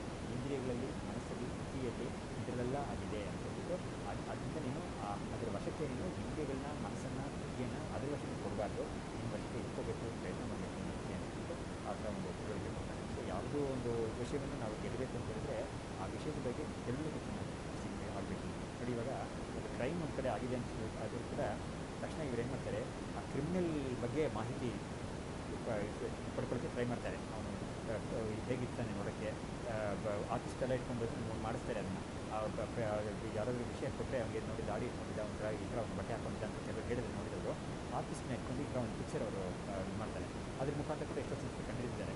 ಸೊ ಹೀಗಾಗಿ ಒಂದು ಕ್ರೈಮ್ ನಡೆದಿದೆ ಅಂತ ಹೇಳಿದ್ರೆ ಆ ಕ್ರಿಮಿನಲ್ ಬಗ್ಗೆ ಒಂದು ಮಾಹಿತಿ ತಗೊಳ್ಳೋಕ್ಕೆ ಪ್ರಯತ್ನ ಮಾಡ್ತಾರೆ ಪೊಲೀಸರು. ಆಮೇಲೆ ಮಾಹಿತಿ ಹೆಚ್ಚು ಸಿಕ್ಕಿದಾಗ ಅವರಿಗೆ ಅವನು ಒಂದು ಕ್ಲೂಸ್ ಎಲ್ಲ ಚೆನ್ನಾಗಿ ಸಿಗ್ತಾ ಒಂದು ಸಿಕ್ಕಾಕೊಂಡ್ರೆ ಹಿಡಿಯೋದು ಕಷ್ಟ ಆಗುತ್ತೆ ಅವಾಗ. ಸೊ ಫಸ್ಟ್ ತಿಳ್ಕೋಬೇಕು ಅವನಿಗೆ, ಎಲ್ಲ ಕಡೆಯೂ ಯೂನಿವರ್ಸಲ್ ಆಗಿರುತ್ತೆ ಇಂಥ ಒಂದು ವಿಷಯ. ಅದಕ್ಕಾಗಿ ಸೊ ಇಲ್ಲಿ ನೋಡಿ, ಇವಾಗ ಪ್ರಗತಿ ವಾಕ್ಯಗಳನ್ನ ನೋಡ್ಕೊಳ್ಳೋಣ. ಸೊ ಅದಕ್ಕೆ ವಿಧಿ ಪ್ರತಿಷೇಧ ಮೋಕ್ಷಪರಾಣಿ ಅಂತ ಹೇಳಿದ್ರಲ್ಲ, ಅದು ಎಷ್ಟೊಂದು ಒಂದು ಗಮನತೆ ಇದೆ ಆ ವಾಕ್ಯಕ್ಕೆ ಅಂತ ಹೇಳಿ ಲೋಕದಲ್ಲಿ ಧರ್ಮಾಧರ್ಮಗಳಿಗೆ ವಿಧಿ ಪ್ರತಿಷೇಧ ಇದೆ. ನೋಡಿ, ವಿಧಿ ಪ್ರತಿಷೇಧ ಅಂತ ಒಂದು ಭಾಗ ಇದೆಯಲ್ಲ, ಅದು ಧರ್ಮಾಧರ್ಮಗಳಿಗೆ. ಮೋಕ್ಷಪರಾಣಿ ಅಂತ ಹೇಳಿದ್ದು ಮೋಕ್ಷಕ್ಕೆ.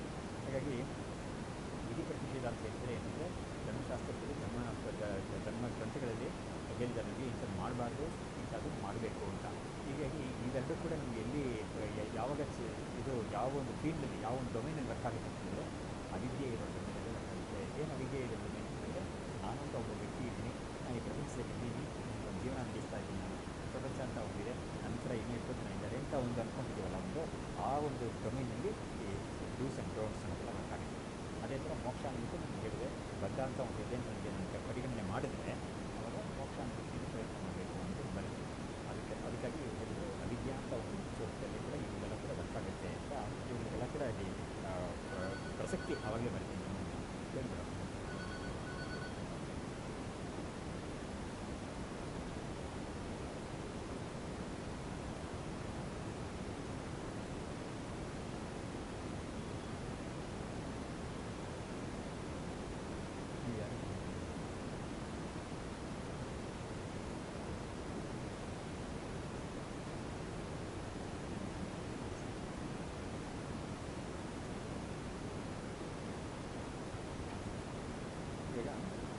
ಕಥಂ ಪುನಃ ಅವಿದ್ಯಾವದ್ ವಿಷಯಾಣಿ ಪ್ರತ್ಯಕ್ಷಾದೀನಿ ಪ್ರಮಾಣಾನಿ ಶಾಸ್ತ್ರಾಣಿ ಚ ಇತಿ. ಇವಾಗ ಈ ಥರ ಹೇಳಿದ ಮೇಲೆ ಹೇಗೆ ನೀವು ಹೇಳ್ತೀರಾ? ಅವಿದ್ಯಾ ಈ ಪ್ರತ್ಯಕ್ಷಾದಿ ಪ್ರಮಾಣಗಳು, ಪ್ರತ್ಯಕ್ಷಾದಿ ಪ್ರಮಾಣಗಳಿಂದ ಏನು ನಾವು ಪ್ರತ್ಯಕ್ಷದಿಂದ ನೋಡ್ತೀವಲ್ಲ ಒಂದು ವಿಷಯವನ್ನು, ಅದು ಆದಿಪದದಿಂದ ಪ್ರತ್ಯಕ್ಷ, ಅನುಮಾನ, ಉಪಮಾನ, ಅರ್ಥಾಪತ್ತಿ, ಆಗಮ, ಇವುಗಳೆಲ್ಲ ಸೇರಿಸ್ಕೋಬೇಕು ನಾವು. ಸೊ ಇವಾಗ ನನಗೆ ಯಾವುದು ಪ್ರತ್ಯಕ್ಷ, ಅನುಮಾನ, ಉಪಮಾನ, ಪ್ರತ್ಯಕ್ಷ, ಅನುಮಾನ, ಅದು ಬರ್ತಿದ್ದಾರೆ. ಪ್ರತ್ಯಕ್ಷ, ಅನುಮಾನ, ಉಪಮಾನ, ಅರ್ಥಾಪತ್ತಿ,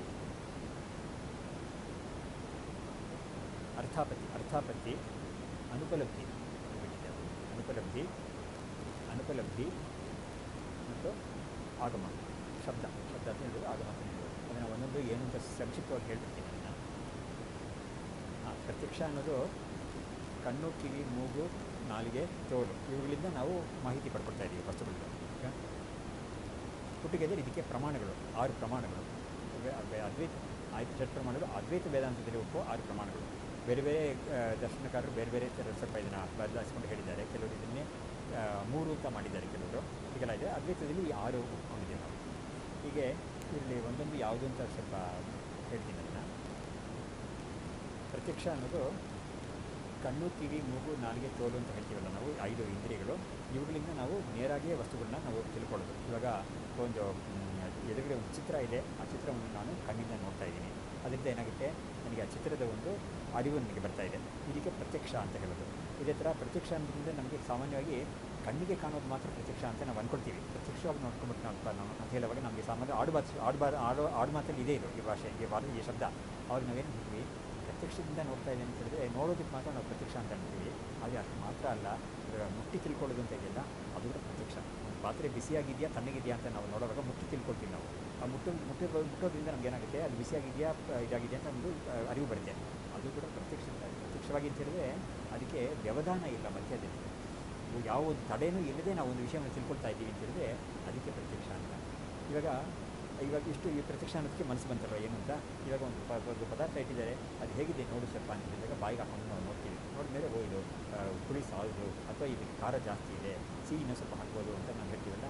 ಆವಾಗ ಏನು ಮಾಡ್ತಾ ಇದ್ದೀವಿ, ಪ್ರತ್ಯಕ್ಷವಾಗಿ ನಮಗೆ ಈ ವಸ್ತುವಿನ ಒಂದು ರಸ ಟೇಸ್ಟ್ ಏನಿದೆ ಅಂತ ನಮಗೆ ಗೊತ್ತಾಗ್ತಾ ಇದೆ, ರಸದ ಅರಿವು ನಮಗೆ ಬರ್ತಾ ಇದೆ. ಇದಕ್ಕೆ ನಾವು ಪ್ರತ್ಯಕ್ಷ ಅಂತ ಹೇಳ್ತೀವಿ. ಇವಾಗ ಅನುಮಾನ ಅಂತ ಎರಡನೇದಿದೆಯಲ್ಲ, ಅದಕ್ಕೆ ಅಲ್ಲೇನಾಗುತ್ತೆ ಅಂತಂದರೆ ನನಗೆ ಪ್ರತ್ಯಕ್ಷವಾಗಿ ಆ ವಸ್ತು ಯಾವ ಒಂದು ಅಪೇಕ್ಷಿತವಾದ ವಸ್ತು ಇದೆಯೋ ಅದು ಪ್ರತ್ಯಕ್ಷವಾಗಿ ಸಿಗ್ತಾ ಇಲ್ಲ ನಮಗೆ, ಕಣ್ಣಿಗೋ ಅಥವಾ ಮುಟ್ಟಕ್ಕೋ ಸಿಗ್ತಾ ಇಲ್ಲ ಅದು. ಆದರೆ ಯಾವುದೋ ಒಂದು ಗುರುತನ್ನು ನೋಡಿ ನಾವೇನು ಮಾಡ್ತೀವಿ, ಆ ವಸ್ತು ಇದೆ ಅಂತ ನಾವು ಒಂದು ಊಹೆ ಮಾಡ್ತೀವಿ ಅಂತ ಹೇಳ್ಬೋದು. ಅನುಮಾನ ಅದಕ್ಕೆ ನಾನು ಇನ್ನೊಂದು ಶಬ್ದ ಉಪಯೋಗಿಸ್ತಾ ಇದ್ದೀನಿ.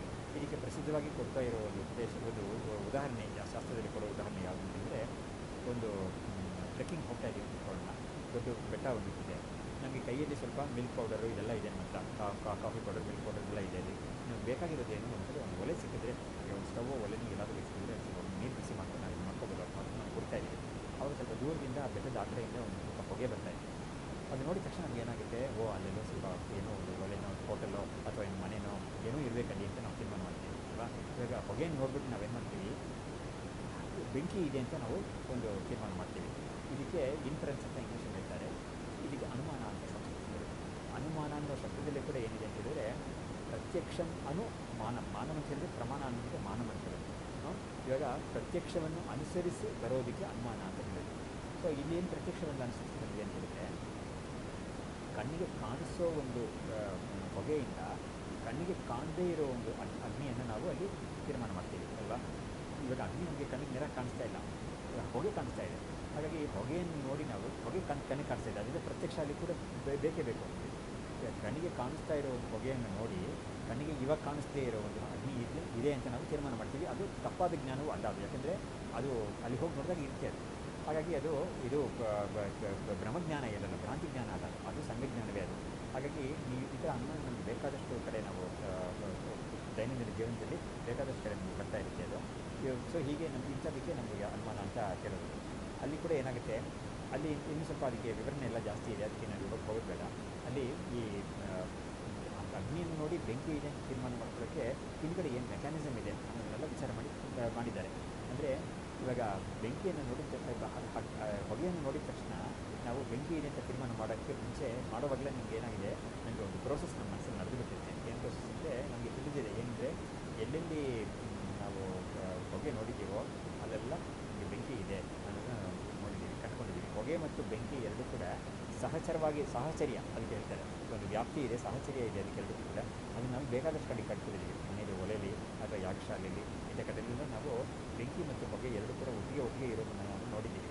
ನೋಡಿದ್ರಿಂದ ಏನು ಮಾಡ್ತೀವಿ, ಬೆಂಕಿ ಹೊಗೆಯನ್ನು ನೋಡಿದ ತಕ್ಷಣ ಬೆಂಕಿಯಲ್ಲಿದೆ ಅಂತ ನಾವು ತೀರ್ಮಾನ ಮಾಡ್ತೀವಿ. ಆದ್ದರಿಂದ ನಮಗೆ ಮುಂಚೆನೇ ಪ್ರತ್ಯಕ್ಷದಿಂದ ತೀರ್ಮಾನ ಆಗಿರೋ ವಿಷಯಗಳು, ಆಮೇಲೆ ಇವಾಗ ನಮಗೆ ಪ್ರತ್ಯಕ್ಷಕ್ಕೆ ಸಿಗ್ತಾ ಇರೋ ಒಂದು ಅಂಶ ಮಾತ್ರ, ಯಾವುದು ಹೊಗೆ ಅಂತ ಅಂಶ ಮಾತ್ರ, ಅದನ್ನ ಇಟ್ಕೊಂಡು ನಾವೇನು ಮಾಡ್ತೀವಿ, ಹಿಂದೆ ಆಗಿರೋ ಅನುಭವವನ್ನು ಸೇರಿಸ್ಕೊಂಡು ಇವಾಗ ಲೆಕ್ಕ ಮಾಡಿಬಿಟ್ಟು ಎಲ್ಲೆಲ್ಲಿ ಹೊಗೆ ಕಾಣಿಸ್ತಾ ಇದೆಯೋ ಅಲ್ಲೆಲ್ಲ ಬೆಂಕಿ ಇರಬೇಕು ಅಂತ ಹೇಳ್ಬಿಟ್ಟು ನಾವು ಮಾಡಿಬಿಟ್ಟು ಬೆಂಕಿ ಇದೆ ಅಂತ ತೀರ್ಮಾನ ಮಾಡ್ತೀವಿ. ಇದಕ್ಕೆ ಅನುಮಾನ ಅಂತ ಹೇಳ್ತೀವಿ. ಆಮೇಲೆ ಉಪಮಾನ ಅನ್ನೋದಕ್ಕೆ ನಮಗೆ ಒಂದು ಯಾವ ವಸ್ತು ನಮಗೆ ಅಪೇಕ್ಷಿತವಾಗಿದೆಯೋ ಅದು ನಮಗೆ ಇವಾಗ ಕಾಣಿಸ್ತಾ ಇಲ್ಲ, ಆದರೆ ಇದರ ಥರ ಅದು ಅಂತ ಒಂದು ವಸ್ತುವನ್ನು ತೋರಿಸ್ಬಿಟ್ಟು ನೋಡಿದ್ರೆ ನಮಗೆ ಅದರಿಂದ ಒಂದು ಬುದ್ಧಿ ಬರುತ್ತೆ ನಮಗೆ. ಅದಕ್ಕೆ ಏನು ಉದಾಹರಣೆ ಕೊಡೋದು ಅಂದರೆ, ಒಂದು ಯಾವುದೊಂದು ಹಳ್ಳಿ ಇರೋ ನಮಗೆ ಕಾಡೆಲ್ಲ ಪಕ್ಕದಲ್ಲಿ ಏನು ಇವೆ ಇಲ್ಲ ಜಾಸ್ತಿ, ನಮಗೆ ಆನೆ ಯಾವುದು ಅಂತ ನೋಡಿಲ್ಲ, ಆದರೆ ಆನೆ ಅಂತ ಹೇಳ್ತಾ ಇದ್ದಾರೆ ಅಂತ ಅವ್ರಿಗೆ ಗೊತ್ತಾಗ್ತಾ ಇದೆ, ಆದರೆ ಆನೆ ನೋಡಿಲ್ಲ. ಆವಾಗ ಒಬ್ಬರು ಹೇಳ್ತಾರೆ, ನೋಡು ಎಮ್ಮೆ ನೋಡ್ತಾ ಇದ್ದೀವ ನೀನು, ಎಮ್ಮೆ ನೋಡಿದ್ದೇನೆ, ಈ ಎಮ್ಮೆ ಥರ ಒಂದು 20 ಪಟ್ಟು 30 ಪಟ್ಟು ದೊಡ್ಡದಾಗಿತ್ತು ಅಂತ ಒಂದು ಕೊಡ್ತಾರೆ. ಒಂದು ಸ್ವಲ್ಪ ಒಂದು ಮಾಹಿತಿ ಕೊಡ್ತಾರೆ. ಕೊಟ್ಟಾಗ ಅವನಿಗೆ ಒಂದು ಪ್ರಮಾಣದಲ್ಲಿ ಅದರ ಎಷ್ಟು ದೊಡ್ಡದಾಗಿರುತ್ತೆ ಅನ್ನೋದ್ರ ಆ ವಿಷಯದಲ್ಲಿ ಅವನಿಗೆ ಒಂದು ಬುದ್ಧಿ ಬರುತ್ತೆ ಅವನಿಗೆ ಅಲ್ವಾ. ಅದರ ಒಂದು ಎಂಥ ಒಂದು ದೊಡ್ಡ ಸೈಜ್ ಇರುತ್ತೆ ಅಂತ ಒಂದರಲ್ಲಿ ಬರುತ್ತೆ. ಸುಮಾರು ಹೆಚ್ಚು ಕಡಿಮೆ ಬಣ್ಣ ಕೂಡ ಅದೇ ಥರ ಇರುತ್ತೆ, ಅದಕ್ಕೆ ನಮಗೆ ತೊಂದರೆ ಇಲ್ಲ. ಈಗ ಸೊಂಡಲ್ಲಿರುತ್ತೆ ಅನ್ನೋದೆಲ್ಲ ಆಮೇಲೆ ಸೇರಿಸ್ಕೋಬೇಕು ನಾವು, ಅದೇ ಇಷ್ಟಕ್ಕೆ ಅವನಿಗೆ ಒಂದು ಬುದ್ಧಿ ಬರುತ್ತೆ. ಇದೇ ಥರ ಒಬ್ಬ ಸಮುದ್ರ ನೋಡಿಲ್ಲ ಅವನು, ಆದರೆ ಅವ್ನಿಗೆ ಏನು ತೋರಿಸ್ತೀವಿ ನಾವು, ಒಂದು ಊರಲ್ಲೇ ಇರೋ ಒಂದು ಕೆರೆ ತೋರಿಸ್ಬಿಟ್ಟು ಇದಕ್ಕಿಂತ ಒಂದು 1,00,000 ಪಟ್ಟು ಅಥವಾ ಇದಕ್ಕಿಂತ ಒಂದು 1,000 ಪಟ್ಟು 10,000 ಪಟ್ಟು ದೊಡ್ಡದಾಗಿರುತ್ತೆ, ವಿಶಾಲವಾಗಿರುತ್ತೆ ಅಂತ ಅವ್ನಿಗೆ ಹೇಳಿದ್ರೆ ಒಂದು ಅರಿವು ಅವನಿಗೆ ಬರುತ್ತೆ. ಆಮೇಲೆ ನೆಕ್ಸ್ಟ್ ಟೈಮ್ ಅವನು ಸಮುದ್ರವನ್ನೇ ನೋಡಿದಾಗ ಇದೇ ಹೇಳಿದ್ದು ಅಂತ ಅವನಿಗೆ ಚೆನ್ನಾಗಿ ಗೊತ್ತಾಗ್ಬಿಡುತ್ತೆ. ಹೀಗೆ ಇರೋದಕ್ಕೆ ನಮಗೆ ಉಪಮಾನ ಅಂತ ಹೇಳೋದು. ಉಪಮಾನ ಅಂತ ಹೇಳಿದ್ರೆ ಒಂದು ವಸ್ತುವನ್ನು ತೋರಿಸ್ಬಿಟ್ಟು ಇದೇ ಥರ ಇದೆ ಅಂತ ತೋರಿಸಿದ್ರೆ ಉಪಮಾನ ಅಂತ. ಕವಿತೆ ಇದರಲ್ಲಿ ಕಾವ್ಯದಲ್ಲಿ ಅನ್ನೋದಕ್ಕೆ ಬೇಕಾದಷ್ಟು ಬಳಸ್ತಾರೆ ಅದನ್ನು ಉಪಮಾನವನ್ನು. ಇವರು ಬಕಾರ್ ಚಂದನ ಥರ ಇದೆ ಅಂತೆಲ್ಲ ಹೇಳ್ತಾರೆ. ಹೀಗೆ ಬಂದ್ಬಿಟ್ಟು ಒಂದೊಂದಕ್ಕೂ ಹೇಳ್ತಾರೆ, ಇಂಥ ಉಪಮಾನಗಳೆಲ್ಲ ಕೊಡ್ತಾರೆ ಬೇಕಾದಷ್ಟು. ಆಮೇಲೆ ಉಪಮಾನ ಆದಮೇಲೆ ಅರ್ಥಾಪತ್ತಿ ಅಂತ ಹೋಗ್ತಿಲ್ಲ, ಅರ್ಥಾಪತ್ತಿ ಇಲ್ಲಿ ತುಂಬ ಸ್ವಾರಸ್ಯವಾಗಿರುತ್ತೆ. ಇದು ಇಲ್ಲಿ ಏನಾಗಿದೆ ಅಂದರೆ ಈ ಅನುಮಾನ ಅನ್ನೋದು ಎಲ್ಲ ಅನುಮಾನ ಪ್ರತ್ಯಕ್ಷ ಎಲ್ಲ ಇದಕ್ಕೆ ಸೇರುತ್ತೆ. ಆದರೆ ಇದು ಒಂದು ವಿಶಿಷ್ಟವಾದ ಒಂದು ಪ್ರಮಾಣ ಅರ್ಥಾಪತ್ತಿ ಅನ್ನೋದು. ಇದಕ್ಕೆ ಶಾಸ್ತ್ರದಲ್ಲಿ ಕೊಡೋ ಉದಾಹರಣೆ ಏನು ಅಂತಂದರೆ, ಒಬ್ಬ ವ್ಯಕ್ತಿ ಇದ್ದಾನೆ, ದೇವದತ್ತ ಅಂತ ಒಂದು ಹೆಸರು ಇಟ್ಕೊಂಡ. ಇದಕ್ಕೆ ಸರಿಯಾದ ಶಾಸ್ತ್ರದಲ್ಲಿ ಆಗುವಾಗ ದೇವದತ್ತ, ವಿಷ್ಣುದತ್ತ, ವಿಷ್ಣುಮಿತ್ರ ಅಂಥದ್ದೆಲ್ಲ ಇಂಥ ಹೆಸರುಗಳೇ ಅವರು ಜಾಸ್ತಿ ಇಡೋದು. ಹೀಗೆ ದೇವದತ್ತ ಅನ್ನೋನು ಊಟನೇ ಮಾಡ್ತಾಯಿಲ್ಲ. ಅವನು ಯಾರೂ ಅವನು ಊಟ ಮಾಡೋದು ನೋಡ್ತಾನೆ ಇಲ್ಲ. ಆದರೆ ಗುಂಡು ಚೆನ್ನಾಗೇ ಇಲ್ಲ. ಆವಾಗ ಅದರ ಒಂದು ಸ್ಥಿತಿಯನ್ನು ನಾವು ಹೇಗಿರ್ತಾನೆ, ಇದು ಸಾಧ್ಯವಿಲ್ಲ. ಖಂಡಿತ ಊಟ ಮಾಡದೆ ಒಬ್ಬ ಗುಂಡುಗಿರೋದು ಸಾಧ್ಯವಿಲ್ಲ. ಆದರೆ ಊಟ ಮಾಡಿದ್ರು ನಾವು ಯಾರೂ ನೋಡ್ತಾ ಇಲ್ಲ ಅಂತ ಹೇಳಿದಾಗ, ಅವನು ಯಾರು ನೋಡದೇ ಇರೋವಾಗ ರಾತ್ರಿ ಹೊಡಿತಾ ಇದ್ದಾನೆ ಚೆನ್ನಾಗಿ ಅಂತ ಒಂದು ತೀರ್ಮಾನ ಮಾಡಿದ್ರೆ ನಮಗೆ ಎರಡು ಫ್ಯಾಕ್ಟ್ಸ್ನ ನಾವು ಅಕೌಂಟ್ ಮಾಡೋಕ್ಕಾಗುತ್ತೆ. ಇವಾಗ ಒಂದು ಫ್ಯಾಕ್ಟ್ ಏನು, ಗುಂಡುಗಿದ್ದಾನೆ ಅಂತ, ಇನ್ನೊಂದು ಫ್ಯಾಕ್ಟ್ ಯಾವುದು, ಊಟನೇ ಮಾಡ್ತಾ ಇಲ್ಲ ಅಂತ. ಆವಾಗ ಎರಡನ್ನೂ ನಾವು ಒಂದು ಗಂಟಕ್ಕೆ ಒಂದು ಸಮಗ್ರವಾಗಿ ತಿಳ್ಕೋಬೇಕು, ಒಂದು ಸಮಂಜಸವಾಗಿ ತಿಳ್ಕೋಬೇಕು ಅಂತ ಹೇಳಿದ್ರೆ ಏನು ಮಾಡಬೇಕು ಅಂತ ಹೇಳಿದ್ರೆ, ಅವನು ಒಂದು ಕಲ್ಪನೆ ಮಾಡಬೇಕು. ಆ ಕಲ್ಪನೆ ಮಾಡಿದ್ರೆ ಅದಕ್ಕೆ ಅನ್ಯಥಾ ಅನುಪತ್ಯ ಅಂತ ಒಂದು ಹೇಳ್ತಾರೆ. ಈ ಕಲ್ಪನೆ ಮಾಡದೇ ಹೋದರೆ, ರಾತ್ರಿ ಊಟ ಮಾಡ್ತಾನೆ ಅಂತ ಒಂದು ಕಲ್ಪನೆ ಮಾಡದೇ ಹೋದರೆ ನಮಗೆ ಈ ಎರಡು ಫ್ಯಾಕ್ಟ್ಸನ್ನು ನಾವು ಜೋಡಿಸೋಕ್ಕಾಗೋದೇ ಇಲ್ಲ. ಹೀಗೆ ನಾವು ಬೇಕಾದಷ್ಟು ಇದು ಕೂಡ ನಮ್ಮ ದೈನಂದಿನ ಜೀವನದಲ್ಲಿ ಬೇಕಾದಷ್ಟು ನಡೆಯುತ್ತೆ. ಉದಾಹರಣೆಗೆ ನಾವಿವತ್ತು ರಾತ್ರಿ ಮಲಗಿ ಬೆಳಿಗ್ಗೆ ಎದ್ದು ನಾವು ಆಚೆ ಬಂದು ನೋಡ್ತೀವಿ. ಆಚೆ ಬಂದು ನೋಡಿದಾಗ ಆಚೆ ಪೂರ್ತಿ ಅಂಗಳ ಪೂರ್ತಿ ಒದ್ದೆ ಆಗಿದೆ. ಅವಾಗ ಏನು ಮಾಡ್ಕೊಂಡು ತೀರ್ಮಾನ ಮಾಡ್ತೀವಿ, ರಾತ್ರಿ ಮಳೆ ಬಂದಿದೆ ಅಂತ ತೀರ್ಮಾನ ಮಾಡ್ತೀವಿ. ನಾವು ಮಳೆ ನೋಡಲಿಲ್ಲ. ಆದರೆ ಇವಾಗ ಅಂಗಳದಲ್ಲಿ ಇದನ್ನು ಮಾತ್ರ ನೋಡ್ಬಿಟ್ಟು ನಾವೇನು ಮಾಡ್ತೀವಿ, ಅದನ್ನು ಯಾಕಂದರೆ ನಾವು ರಾತ್ರಿ ಹೋಗಿದ್ದೆ ಮಲ್ಕೊಳ್ಳೋಕ್ಕೆ ಮುಂಚೆ ನಾವು ನೋಡಿದಾಗ ಒಣಗಿಕೊಂಡು ಚೆನ್ನಾಗೇ ಇರ್ತದೆ, ಒಣಗೇ ಇರ್ತದೆ. ಬೆಳಿಗ್ಗೆ ಎದ್ದು ನೋಡಿದಾಗ ಒದ್ದೆ ಇದೆ.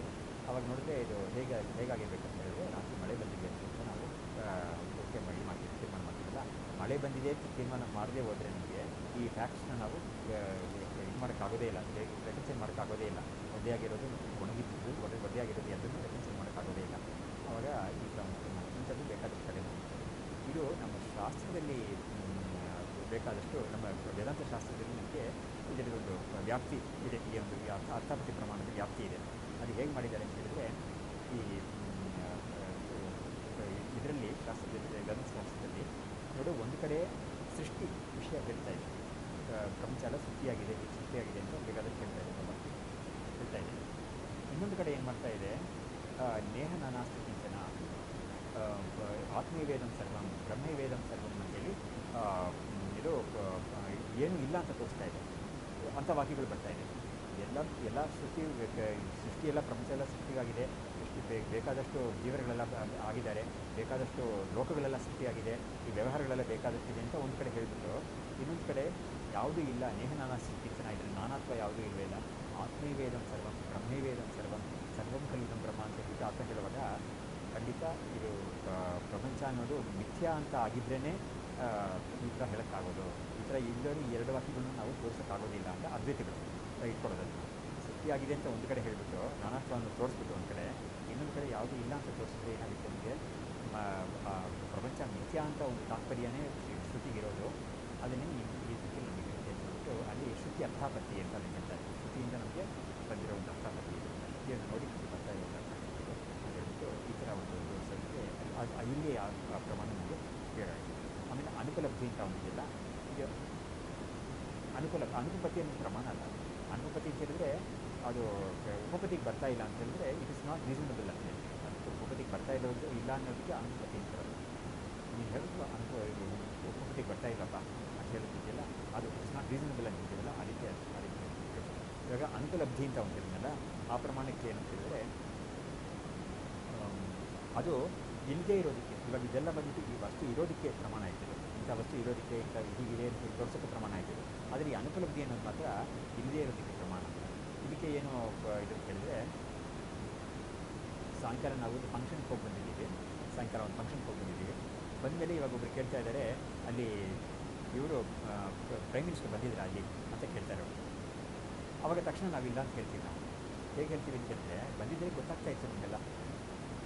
ಅಲ್ಲೋಗಿ ನಾವು ಪ್ರೈಮ್ ಮಿನಿಸ್ಟರ್ ಬಂದಿದ್ದೀರಾ ಅಂತ ಇವ್ರು ಕೇಳಿದಾಗ, ನೀವೆಲ್ಲ ಹೋಗಿ ನೋಡ್ಕೊಂಡು ಬರ್ತೀನಿ ಸರ್, ವಿಚಾರಿಸ್ಕೊಂಡು ಬರ್ತೀನಿ ಸರ್, ನಾವೇನು ಹೋಗಲ್ಲ ಅಂತ ಅಲ್ವಾ. ನಾವಲ್ಲಿ ಫಂಕ್ಷನ್ಗೆ ಹೋಗಿ ಬಂದಿದ್ದೀವಿ, ಬಂದಮೇಲೆ ಒಬ್ರು ಕೇಳ್ತಾರೆ ಪ್ರೈಮ್ ಮಿನಿಸ್ಟರ್ ಬಂದಿದ್ದೀರಾ ಅಂತ, ಇಲ್ಲ ಅಂತ ತಕ್ಷಣ ಹೇಳ್ತೀವಿ ನಾವು. ಅವಾಗ ಹೇಗೆ ಹೇಳ್ತೀವಿ ಅಂತಂದರೆ ಬಂದಿದ್ದರೆ ಗೊತ್ತಾಗ್ತಾ ಇತ್ತು, ಬಂದಿದ್ದರೆ ಎಲ್ಲರಿಗೂ ಗೊತ್ತಾಗ್ತಾ ಇತ್ತು, ಚೆನ್ನಾಗಿ ಗೊತ್ತಾಗ್ತಾ ಇತ್ತು, ಅದರಿಂದ ನನಗೆ ಬರಲಿ ಇಲ್ಲ ಅಂತ ನನಗೆ ಹೇಳೋಕ್ಕಾಗ್ತದೆ. ಇಲ್ಲಿ ಏನು ಇದರ ವಿಶೇಷ ಅಂತ ಹೇಳಿದ್ರೆ ಯೋಗ್ಯ ಅನುಪಲಬ್ಧಿ ಅಂತ ಹೇಳ್ತಾ ಇದ್ದೇನೆ. ಏನಂದರೆ ಅವರು ಬಂದಿದ್ದರೆ ನನಗೆ ಪ್ರತ್ಯಕ್ಷಕ್ಕೆ ಗೊತ್ತಾಗ್ತಾ ಇತ್ತು. ಹಾಗಾಗಿ ಪ್ರತ್ಯಕ್ಷಕ್ಕೆ ಗೊತ್ತಾಗಬೇಕಾಗಿರೋ ಎಲ್ಲ ಕಂಡೀಷನ್ಸು ಇದೆ. ಬೆಳಕು ಚೆನ್ನಾಗಿದೆ, ಆ ಜಾಗದಲ್ಲಿ ಇದ್ದಿತ್ತು, ನನ್ನ ಬುದ್ಧಿನೂ ಸರಿಯಾಗಿತ್ತು, ನನಗೆ ಕಣ್ಣು ಚೆನ್ನಾಗಿ ಕಾಣಿಸ್ತಾ ಇತ್ತು. ಹಾಗಾಗಿ ಅಂಥ ಒಂದು ಸಿಚುವೇಷನಲ್ಲಿ ಅವರೇನಾದರೂ ಬಂದಿದ್ದರೆ ಕಣ್ಣಿಗೆ ಕಾಣಿಸ್ಕೊಳ್ತಾ ಇದ್ರು ಅವ್ರು ಖಂಡಿತ, ಆದರೆ ಕಾಣಿಸ್ಕೊಳ್ಳಿಲ್ಲ, ಅದರಿಂದ ಗೊತ್ತಾಗುತ್ತೆ ಅದರಿಂದ ನಾನು ತೀರ್ಮಾನ ಮಾಡ್ತೀನಿ ಬಂದಿಲ್ಲ. ಹೀಗಾಗಿ ಯೋಗ್ಯ ಅನುಪಲಬ್ಧಿ ಅಂತ ಅದಕ್ಕೆ ಹೇಳ್ತಾರೆ. ಅಂದರೆ ಅದು ಆ ವಸ್ತು ಅಲ್ಲಿ ಕಂಡುಕೊಳ್ಳೋಕ್ಕೆ ಯೋಗ್ಯವಾಗಿರಬೇಕದು, ಅಂಥ ವಸ್ತು ಆ ಜಾಗದಲ್ಲಿ ಇದ್ದಿಲ್ಲ, ಅದರಿಂದ ಅಭಾವ ಅನ್ನೋದನ್ನು ತಿಳ್ಕೊಳ್ಳೋಕ್ಕೆ ಇದರ ಒಂದು ಕ್ರಮ ಅಂತ ಇದನ್ನು ವಿವರಣೆ ಮಾಡ್ತಾರೆ. ಅನುಪಲಬ್ಧಿ ಅಂತ ಉಪಲಬ್ಧಿ ಅಂತ ಹೇಳಿದ್ರೆ ಇದೆ ಅಂತ, ಅನುಪಲಬ್ಧಿ ಅಂತ ಹೇಳಿದ್ರೆ ಅದು ಸಿಗ್ತಾ ಇಲ್ಲ ಅಂತ. ಅನುಪಲಬ್ಧಿ ಅನುಪಲಬ್ಧಿ. ಸೊ ಹಾಗಾಗಿ ಆ ವಸ್ತು ಇದೆಯಾ ಇಲ್ವಾ ಅಂತ ತೀರ್ಮಾನ ಮಾಡೋಕ್ಕೆ ಅಂತ ಒಂದು ಇದೆಯಲ್ಲ, ಅದು ಇಲ್ಲ ಅಂತ ತೋರಿಸ್ಕೊಳ್ಳೋಕ್ಕೆ ಈ ಒಂದು ಪ್ರಯೋಗ ಮಾಡುತ್ತೆ ಅಂತ ಅದು. ಕೊನೆಗೆ ಬಂದ್ಬಿಟ್ಟು ಶಬ್ದ ಪ್ರಮಾಣ.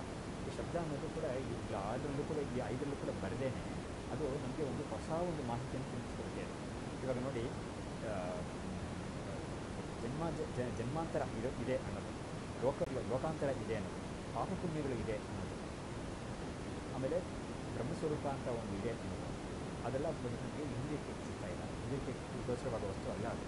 ಕಣ್ಣಿಗೆ ಸಿಗ್ತಾ ಇದ್ದಿತ್ತು, ನೋಡ್ತಾ ಇದ್ದೀವಲ್ಲ, ನಮ್ಮ ಕಣ್ಣಿಗೆ ಸಿಗ್ತಾ ಇದೆ ಲೋಕಾಂತರಗಳು, ಸ್ವರ್ಗಲೋಕನೋ ಬೇರೆ ಅಂದರೆ ಬ್ರಹ್ಮಲೋಕನೋ ಇದೆಲ್ಲ ಕಣ್ಣಿಗೆ ಸಿಗ್ತಾ ಇದೆ ನಮಗೆ ನೋಡೋಕ್ಕೆ ಖಂಡಿತ ಇದೆ. ಆಮೇಲೆ ಧರ್ಮಗಳು ಇದೆ ಅನ್ನೋದು, ನಮಗೆ ಹಿಂದೆ ಎಷ್ಟು ಜನ್ಮಗಳಾಗಿದೆ ಅಂತ ಹೇಳೋದು, ಮುಂದಕ್ಕೆ ಕೂಡ ಜನ್ಮಗಳು ಬರ್ತಾ ಇರುತ್ತೆ ಅಂತ ಹೇಳೋದು, ಇದೆಲ್ಲ ಎಲ್ಲಿಂದ ನಮಗೆ ಗೊತ್ತಾಗಿರ್ತದೆ, ಶಾಸ್ತ್ರದಿಂದ ಗೊತ್ತಾಗಿರ್ತದೆ. ಅತೀಂದ್ರಿಯವಾದ ವಿಷಯಗಳಿಗೆ ಈ ಶಾಸ್ತ್ರ ಅನ್ನೋದು ಪ್ರಮಾಣ, ಅದಕ್ಕೆ ಆಗಮ ಅಂತ ಹೇಳ್ತೀವಿ.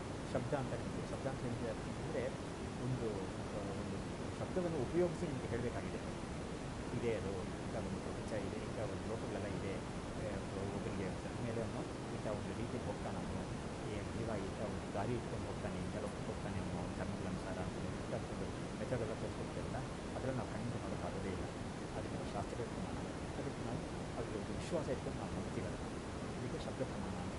ಈ ಶಬ್ದ ಪ್ರಮಾಣ ಅಂದರೆ ನಾನು ಶಾಸ್ತ್ರಕ್ಕೆ ಮಾತ್ರ ಸೀಮಿತ ಮಾಡಿ ಇರೋದು ಬೇಕಾಗಿಲ್ಲ, ಲೋಕದಲ್ಲಿ ಕೂಡ ನಾವು ನೋಡ್ತೀವಿ. ಇದಕ್ಕೆ ಪ್ರಸಿದ್ಧವಾದ ಉದಾಹರಣೆ ಏನು ಅಂತ ಹೇಳಿದ್ರೆ, ನಾವು ಒಂದು ಬಡಾವಣೆಗೆ ಹೋಗ್ತಾ ಇದ್ದೀವಿ, ಒಂದು ಮನೆಗೆ ಹುಡ್ಕೊಂಡು, ಅವಾಗ ಏನಾಗುತ್ತೆ, ನಮಗೆ ಒಂದು ಕಡೆ ಒಂದು ಹೆಲ್ಪ್ ಬೇಕಾಗಿದೆ ನಿಮಗೆ, ಅವಾಗ ಅಲ್ಲಿರೋರನ್ನ ಕೇಳ್ತೀವಿ ನಾವು, ಇಂಥ ಮನೆ ಎಲ್ಲಿದೆ ಅಂತ, ನಾವು ಇಂಥ ಮನೆ ಹುಡ್ತಾ ಇದ್ದೀವಿ, ಆ ಮನೆ ಎಲ್ಲಿದೆ ಅಂತ, ಅದಾ ಅಂತ ಹೇಳ್ಬಿಟ್ಟು ಅವ್ರು ತೋರಿಸ್ಕೊಡ್ತಾರೆ. ನಾವು ನೇರ ಹೋಗ್ಬಿಟ್ಟು ಅಲ್ಲಿ ಬಲಗಡೆ ತಿರ್ಕೋ, 3ನೇ ಮನೆಯೇ ಅವ್ರ ಮನೆ ಅಂತ ಹೇಳ್ತಾರೆ. ಅವಾಗ ಅವ್ರು ಹೇಳೋದನ್ನು ನಾವು ನಂಬ್ತೀವಲ್ಲ, ಅವ್ರು ಹೇಳೋದು ನಮಗೆ ಒಂದು ಮಾಹಿತಿ ಸಿಗ್ತಲ್ವ, ಅದು ಅವ್ರು ಹೇಳಿದೆ ಅವ್ರಿಗೆ ನಮ್ಗೆ ಗೊತ್ತಾಗ್ತಾ ಇರಲಿಲ್ಲ. ಅದು ಅದು ಒಂದು ನಮಗೆ ಅದಕ್ಕೆ ಶಬ್ದ ಪ್ರಮಾಣ, ಅದು ಆಪ್ತ ವಾಕ್ಯ ಅಂತ ಆಗಿದೆ. ಅದು ಆಪ್ತರಿಂದ ನಾವು ತಿಳ್ಕೊಳ್ತಾ ಇದ್ದೀವಿ, ಅವ್ರು ಮೋಸ ಮಾಡ್ತಾರೆ ಅಥವಾ ಸುಳ್ಳು ಹೇಳ್ತಾರೆ ಅಂತ ನಾವು ನಮಗೆ ಆ ಥರ ಬುದ್ಧಿ ಇಲ್ಲವೋ ಇಲ್ಲ, ಅವ್ರು ನಮಗೆ ಹೆಲ್ಪ್ ಮಾಡೋಕ್ಕೆ ಬಂದಿದ್ದಾರೆ, ನಮಗೆ ಒಂದು ತೋರಿಸ್ಕೊಡಕ್ಕೆ ಬಂದಿದ್ದಾರೆ, ಅದರಿಂದ ಅವ್ರು ಹೇಳೋದನ್ನು ಇಟ್ಕೊಂಡು ಹೋಗ್ತೀವಿ, ನಾವು ಕಲಿತೀವಿ. ಇದಕ್ಕೆ ಶಬ್ದ ಅಂತ. ಹೀಗೆ 6 ಪ್ರಮಾಣಗಳಿದೆ. ಹೀಗೆ ಬಂದಿರೋ ವಿಷಯ ಏನು ಹೇಳಿದ್ರೆ, ಈ ದೇಹೇಂದ್ರಿಯಾದಿಷು ಇಲ್ಲ ಕಥಂ ಪುನಃ ಅವಿದ್ಯಾವದ್ ವಿಷಯಾನಿ ಪ್ರತ್ಯಕ್ಷಾದೀನಿ ಪ್ರಮಾಣಾನಿ ಶಾಸ್ತ್ರಾಣಿ ಚ ಅಂತ ಇದೆಯಾ, ಆವಾಗ ನೀವು ತೋರಿಸ್ಬೋದು ಹಂಗಿದೆ ಈ ಪೇಜಲ್ಲಿ ಸಿಗ್ತಾ.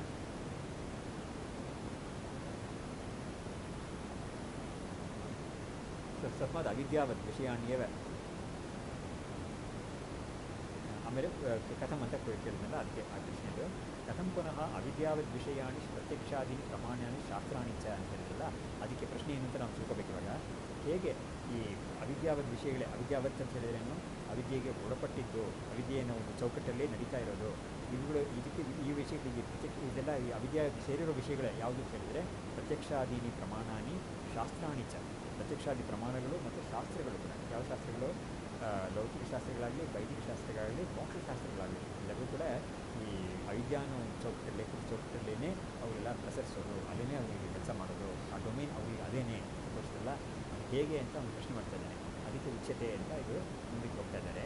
ದೇಹೇಂದ್ರಿಯಾದಿಷು ಅಹಂ ಮಮ ಅಭಿಮಾನ ರಹಿತಸ್ಯ ಪ್ರಮಾತೃತ್ವ ಅನುಪತ್ತವು ಪ್ರಮಾಣ ಪ್ರವೃತ್ತಿ ಅನುಪತ್ತೇ ಅಂತ ಇಲ್ಲಿ ತೋರಿಸ್ಕೊಡ್ತಾ ಇದ್ದಾರೆ. ನೋಡು, ಈ ಪ್ರಮಾಣ ಪ್ರತ್ಯಕ್ಷಾದಿ ಪ್ರಮಾಣಗಳೆಲ್ಲ ಕೆಲಸ ಮಾಡಬೇಕಾದ್ರೆ ಇಂಥ ಕೆಲವು ಕಂಡೀಷನ್ಸ್ ಎಲ್ಲ ಬೇಕು ನಮಗೆ. ಅಂಥ ಕಂಡೀಷನ್ಸ್ ಎಲ್ಲ ಇದ್ದರೆ ಅಂಥ ಪ್ರಮಾಣಗಳೆಲ್ಲ ಕೆಲಸ ಮಾಡುತ್ತೆ, ಪ್ರತ್ಯಕ್ಷಾದಿ ಪ್ರಮಾಣಗಳೆಲ್ಲ ಕೆಲಸ ಮಾಡುತ್ತೆ. ಈ ಕಂಡೀಷನ್ಸ್ ಇಲ್ಲದೆ ಹೋದರೆ ಆ ವ್ಯವಹಾರ ಎಲ್ಲ ಇರಲ್ಲ ಅಂತ ತೋರಿಸ್ಬಿಟ್ಟು ಆ ಒಂದು ವಿಷಯನ ತೋರಿಸ್ಕೊಡ್ತಾ ಇದ್ದಾರೆ. ಅನ್ವಯ ವ್ಯತಿರೇಕ ಅಂತ ಹೇಳ್ತಾರೆ, ಅದನ್ನು ಇದು ಮಾಡ್ತಾ ಇದ್ದಾರೆ ನೋಡಿ. ನಹಿ ದೇಹೇಂದ್ರಿಯಾದಿಷು ಅಹಂ ಮಮ ಅಭಿಮಾನರಹಿತಸ್ಯ ದೇಹ ಇಂದ್ರಿಯಗಳಲ್ಲಿ ನಾನು ನನ್ನದು ಅಂತ ಒಂದು ಅಭಿಮಾನ ಇಲ್ಲದೇ ಇರೋನಿಗೆ ಪ್ರಮಾತೃತ್ವ ಅಂತೂ ಬರ್ತವು. ಅವಾಗೇನಾಗುತ್ತೆ, ಪ್ರಮಾತೃತ್ವ ಅನ್ನೋದೇ ಬರಲ್ಲ. ನಾನು ಏನಿಲ್ಲ, ಪ್ರಮಾತೃ ಅಂದರೆ ಏನು ಅಂತ ನಮಗೆ ಮತ್ತೆ ನಾವು ಮನಸ್ಸಲ್ಲಿಟ್ಟಿರಬೇಕು. ಯಾರು ತಿಳುವಳಿಕೆ ಪಡ್ಕೊಳ್ತಾನೋ ಅವನು ಪ್ರಮಾತೃ. ಯಾರು ಒಂದು ಕೆಲಸವನ್ನು ಮಾಡಿ ಆ ಕೆಲಸದಿಂದ ಫಲ ನನಗೆ ಬರುತ್ತೆ ಅಂತ ಅನ್ಕೊಳ್ತಾನೋ ಅವನು ಪ್ರಮಾತೃ. ಹೀಗೆ ಪ್ರಮಾತೃತ್ವ ಅನ್ನೋದೇ ಯಾವಾಗ ಬರುತ್ತೆ ಅಂತ ಹೇಳಿದ್ರೆ, ನಾನು ವ್ಯಕ್ತಿಯಿಂದ ಒಂದು ಬುದ್ಧಿ ಬಂದರೆ ನಾನು ಈ ಥರ ತಿಳ್ಕೋಬೇಕು, ನನಗೆ ಈ ಥರ ಅವಶ್ಯಕತೆ ಇದೆ ಅಂತ ಹೊರಡ್ತಾನೆ. ಆದರೆ ನಾನು ವ್ಯಕ್ತಿಯಿಂದಲೇ ತಿಳುವಳಿಕೆ ಇರೋಕ್ಕೆ ಸಾಧ್ಯವಿಲ್ಲದೆ ಹೋದರೆ, ಯಾವಾಗ ದೇಹ ಮನಸ್ಸು ಇಂದ್ರಿಯಗಳಲ್ಲಿ ನಾನು ನನ್ನದು ಅಂತ ಒಂದು ಬುದ್ಧಿ ಬರದೇ ಹೋದರೆ ಈ ವ್ಯಕ್ತಿತ್ವ ಅನ್ನೋದೇ ಸಿದ್ಧವಾಗಲ್ಲ. ಹಾಗಾಗಿ ವ್ಯಕ್ತಿತ್ವ ಅನ್ನೋದು ಸಿದ್ಧವಾಗೋದು ಯಾವಾಗ ದೇಹ ಅಂತ ಒಂದಿದೆ, ಮನಸ್ಸು ಅಂತ ಒಂದಿದೆ, ಇಂದ್ರಿಯಗಳೆಲ್ಲ ಇದೆ, ಇವೆಲ್ಲ ಕೂಡಿರೋ ಒಂದು ವ್ಯಕ್ತಿ, ಒಂದು ಬಾಡಿ ಮೈಂಡ್ ಕಾಂಪ್ಲೆಕ್ಸ್ ಅಂತ ಹೇಳ್ತೀವಿ, ಅದೇ ನಾನು ಅಂತ ಒಬ್ಬ ಮಾಡ್ಕೊಂಡ್ಬಿಟ್ರೆ ಅವಾಗ ಏನಾಗುತ್ತೆ, ಪ್ರಮಾತೃತ್ವ ಚೆನ್ನಾಗಿ ಸಿದ್ಧವಾಗುತ್ತೆ. ಆವಾಗ ಅವನು ಏನು ಮಾಡ್ತಾನೆ, ನಿಮಗೆ ನನಗೆ ಇಂಥ ವ್ಯವಹಾರ ಇದೆ, ನನಗೆ ಶಾಸ್ತ್ರೀಯ ವ್ಯವಹಾರ ಇದೆ, ಲೌಕಿಕ ವ್ಯವಹಾರ ಇದೆ, ಮೋಕ್ಷ ವ್ಯವಹಾರ ಇದೆ ಅಂತ ಎಲ್ಲವೂ ಮಾಡಿಕೊಂಡು ಸಿದ್ಧವಾಗ್ತಾನೆ. ಹೀಗೆ ಸಿದ್ಧಂತೆ ಇದ್ದಾರೆ. ಆ ಮೊದಲು ಅದಕ್ಕೆ ಬೇಸಿಕ್ ಆಗಿರೋದು ಏನು ಬೇಕಾಗಿದೆ ಅಲ್ಲಿ, ದೇಹ ಇಂದ್ರಿಯಗಳು ಇವುಗಳಲ್ಲಿ ನಾನು ನನ್ನದು ಅಂತ ಒಂದು ಬುದ್ಧಿ ಬರಬೇಕು. ಅದು ಬರದೇ ಹೋದರೆ ಏನಾಗುತ್ತೆ, ಪ್ರಮಾತೃತ್ವ ಸಿದ್ಧವಾಗೋದೇ ಇಲ್ಲ.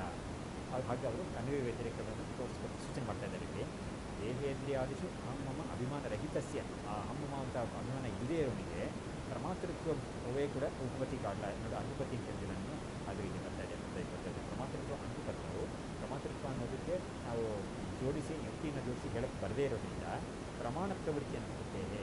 ಪ್ರಮಾತೃ ಅಂತ ಒಬ್ಬ ಇದ್ದರೆ ಅವಾಗ ಪ್ರಮಾಣ ಪ್ರವೃತ್ತಿ ಅಂತ ಬರ್ತೇವೆ. ಯಾವಾಗ ನೋಡಿ ಪ್ರಮಾತೃ ಏನು ಮಾಡ್ತಾನೆ, ಆ ಎಕ್ಸಾಂಪಲ್ನ ನಾವು ಮತ್ತೆ ನೋಡ್ಕೋಬೇಕು. ನಾನು ಈ ಕಣ್ಣನ್ನು ಉಪಯೋಗಿಸ್ಕೊಂಡು ಎದುರುಗಡೆ ಇರೋ ಒಂದು ಚಿತ್ರವನ್ನು ನೋಡ್ತೀನಿ ಅನ್ನೋದು, ನಾನು ಈ ಕಿವಿಯನ್ನು ಉಪಯೋಗಿಸ್ಕೊಂಡು ಅವ್ರು ಏನೋ ಹಾಡ್ತಾ ಇರೋದು ಅಥವಾ ಹೇಳ್ತಾ ಇರೋದನ್ನು ಕೇಳಿಸ್ಕೊಳ್ತಾ ಇದ್ದೀನಿ ಅಂತ.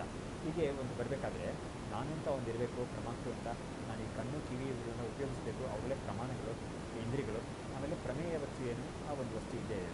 ಹಾಗಾಗಿ ಪ್ರಮಾತೃತ್ವ ಅನ್ನೋದೇ ಸಿದ್ಧವಾಗ್ತದೆ ಹೋದರೆ ಪ್ರಮಾಣ ಪ್ರವೃತ್ತಿ ಅನ್ನೋದೆಲ್ಲ ಸಿದ್ಧವಾಗುತ್ತೆ ಅಂತ ಹೇಳ್ತಾರೆ. ಪ್ರಮಾಣ ಪ್ರವೃತ್ತಿ ಅಂತ ಹೇಳಿದ್ರೆ ಇದನ್ನೆಲ್ಲ ವಿದ್ಯೆಗಳನ್ನ ಉಪಯೋಗಿಸಿ ಒಂದು ವಸ್ತುವನ್ನು ತಿಳ್ಕೊಳ್ಳೋದು ಅಂತ. ಅದಕ್ಕೆ ಮೊದಲು ಬೇಕಾಗಿದ್ದು ಇದೇನೆ. ಇದಕ್ಕೆ ಕೆಲವರು ಆಡುಭಾಷೆಯಲ್ಲಿ ಇಂಥದ್ದೆಲ್ಲ ಇದೆ. ನಮ್ಮಲ್ಲಿ ಹೇಳ್ತಾರೆ, ಅಡಿಯಂಗರ್ಗೆ ಅವನೇ ಇಲ್ಲದೆ ಕುಳ್ಳ ಪೇರು ರಾಮಚಂದ್ರನ್ ಅಂತ ಅವ್ರು ಹೇಳ್ತಾರೆ. ಅಂದರೆ ಹೆಂಡತಿ ಅನ್ನೋಕ್ಕೆ ಅವಳೇ ಇಲ್ಲವೇ ಇಲ್ಲ. ಆವಾಗ ಇವನು ಮಗನ ಹೆಸರು ರಾಮಚಂದ್ರ ಅಂತ ಹೇಳ್ಕೊಳ್ತಾ ಇದ್ದಾನೆ ಇವನು. ಅದೇ ಆ ಥರ ಹೇಳ್ತಾರೆ. ಸೊ ಹೀಗಾಗಿ ಅದಕ್ಕೆ ಬಾಕಿ ಭಾಷೆಗಳಲ್ಲೂ ಇರುತ್ತೆ ಅಂತ ಕಾಣುತ್ತೆ. ಆಮೇಲೆ ತೆಲುಗಲ್ಲೂ ಇದೆ ಅದು. ಸರಿ.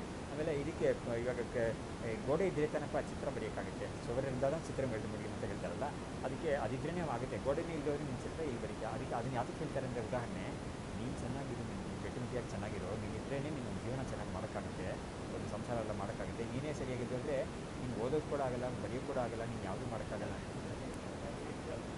ಹಾಂ, ಘಟವಿದ್ರೆ ಮಠ ಅಂತನಾ? ಹೌದು. ಹೇಗಂದರೆ ಏನರ್ಥ ಅದಕ್ಕೆ? ಹಾಂ, ಸರಿ. ಘಟ ಅಂದರೆ ಸರಿ ತಲೆ, ಅಥವಾ ಘಟ ಅಂದರೆ ದೇಹಕ್ಕೆ ಹೇಳ್ಬೋದು. ಯಾಕಂದರೆ ಇದನ್ನು ಕೆಲವರು ಹರಿದಾಸರೆಲ್ಲ ಕೂಡ ಹೇಳಿದ್ದಾರೆ ಅದಕ್ಕೆ ಅಂತ ಹೇಳಿದ್ದಾರೆ.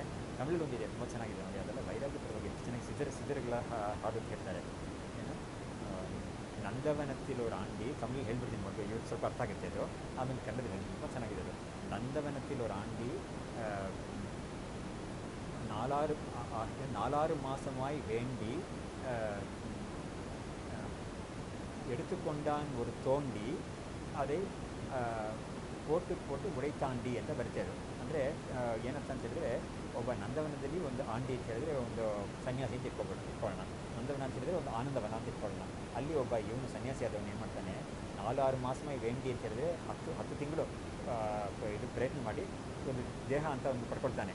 ಅದನ್ನು ತೋಂಡಿ ಅಂತ ಹೇಳಿದ್ರೆ ಒಂದು ಘಟ, ಅದೇ ಇರ್ತಾ ಅದಕ್ಕೆ ತೊಂಡಿ. ಅದನ್ನು ಪೋಟು ಒಡೆತಾಂಡಿ ಅಂತ, ಅದಕ್ಕೆ ಸ್ವಲ್ಪ ನೀವು ಮರ್ತೋಗ್ತಾ ಇದೆ ಅಲ್ಲಿ. ಅದನ್ನು ಹಾಕಿ ಏನೇನೋ ಆಟ ಆಡಿಕೊಡೋದ್ರಿಂದ ಅದನ್ನು ಹೊಡೆದಾಕಲ್ಲ ಅಂತ ಒಂದು ಕೇಳೋದಿದೆ. ಅದು ಹೀಗೆ ಒಂದು ಇದಿದೆ. ಹಾಗೆ ಘಟ ಅಂತ ಒಂದು ಮನುಷ್ಯನ ದೇಹಕ್ಕೆ ನೋಡಿ ಘಟ ಅಂತ ಹೇಳೋದು ತುಂಬ ಕಡಿಮೆ. ಒಂದು ಸಮಂಜಸವಾಗಿ ಏನಿದೆ ಅಂತ ಹೇಳಿದ್ರೆ, ಅಲ್ಲಿ ಈ ಮಣ್ಣು ಅನ್ನೋದು, ಘಟ ಅನ್ನೋದು ಮಣ್ಣಿಂದ ಉಂಟಾಗೋದು ಆಗಿರೋದು. ಈ ದೇಹ ಅನ್ನೋದು ಕೂಡ ಪೃಥ್ವಿಯಿಂದ ಉಂಟಾಗಿರೋದು, ಪಾರ್ಥಿವ. ಅದಕ್ಕೆ ಪಾರ್ಥಿವ ಶರೀರ ಅದು. ಹಾಗಾಗಿ ಇದು ಕೂಡ ಮಣ್ಣೇನೆ, ಅದು ಕೂಡ ಮಣ್ಣೇನೆ. ಅದು ಮಣ್ಣು ಅಂತ, ಮಣ್ಣಿಂದ ಆಗಿದ್ದಕ್ಕೆ ಮಡಿಕೆ ಅಂತ ಹೇಳ್ತೀಯ, ಇದು ಮಣ್ಣಿಂದ ಆಗಿದೆ, ಇದು ಕೂಡ ಮಡಿಕೆನೆ ಅಂತ ಇದೆ. ಇವಾಗ ಜ್ಞಾನದೇವ್ ಅಂತ ಒಂದು ಕಥೆ ಇದೆಯಲ್ಲ, ಅಲ್ಲೇ ಒಂದು ಕಥೆ ಇದೆಯಲ್ಲ, ಅದು ಇವುಗಳೆಲ್ಲ ಪಕ್ವವಾಗಿದ್ದಾರೆ ಅಂತ ಹೇಳ್ಬಿಟ್ಟು, ಇವುಗಳೆಲ್ಲ ಪಕ್ವವಾಗಿದ್ದಾರಾ ಅಂತ ಹೇಳ್ಬಿಟ್ಟು ಅವ್ನು ಏನು ಮಾಡ್ತಾನೆ, ನಾಮದೇವ್ ಅದೇ ಕೋಲ್ ಇಟ್ಕೊಂಡು ಎಲ್ಲ ತಲೆಯಲ್ಲೂ ಹೊಡ್ಕೊಂಡು ಹೋಗ್ತಾರೆ. ಯಾಕಂದರೆ ಅವನು ಕುಂಬಾರ, ಅವರು ಕುಂಬಾರ ಅವರು.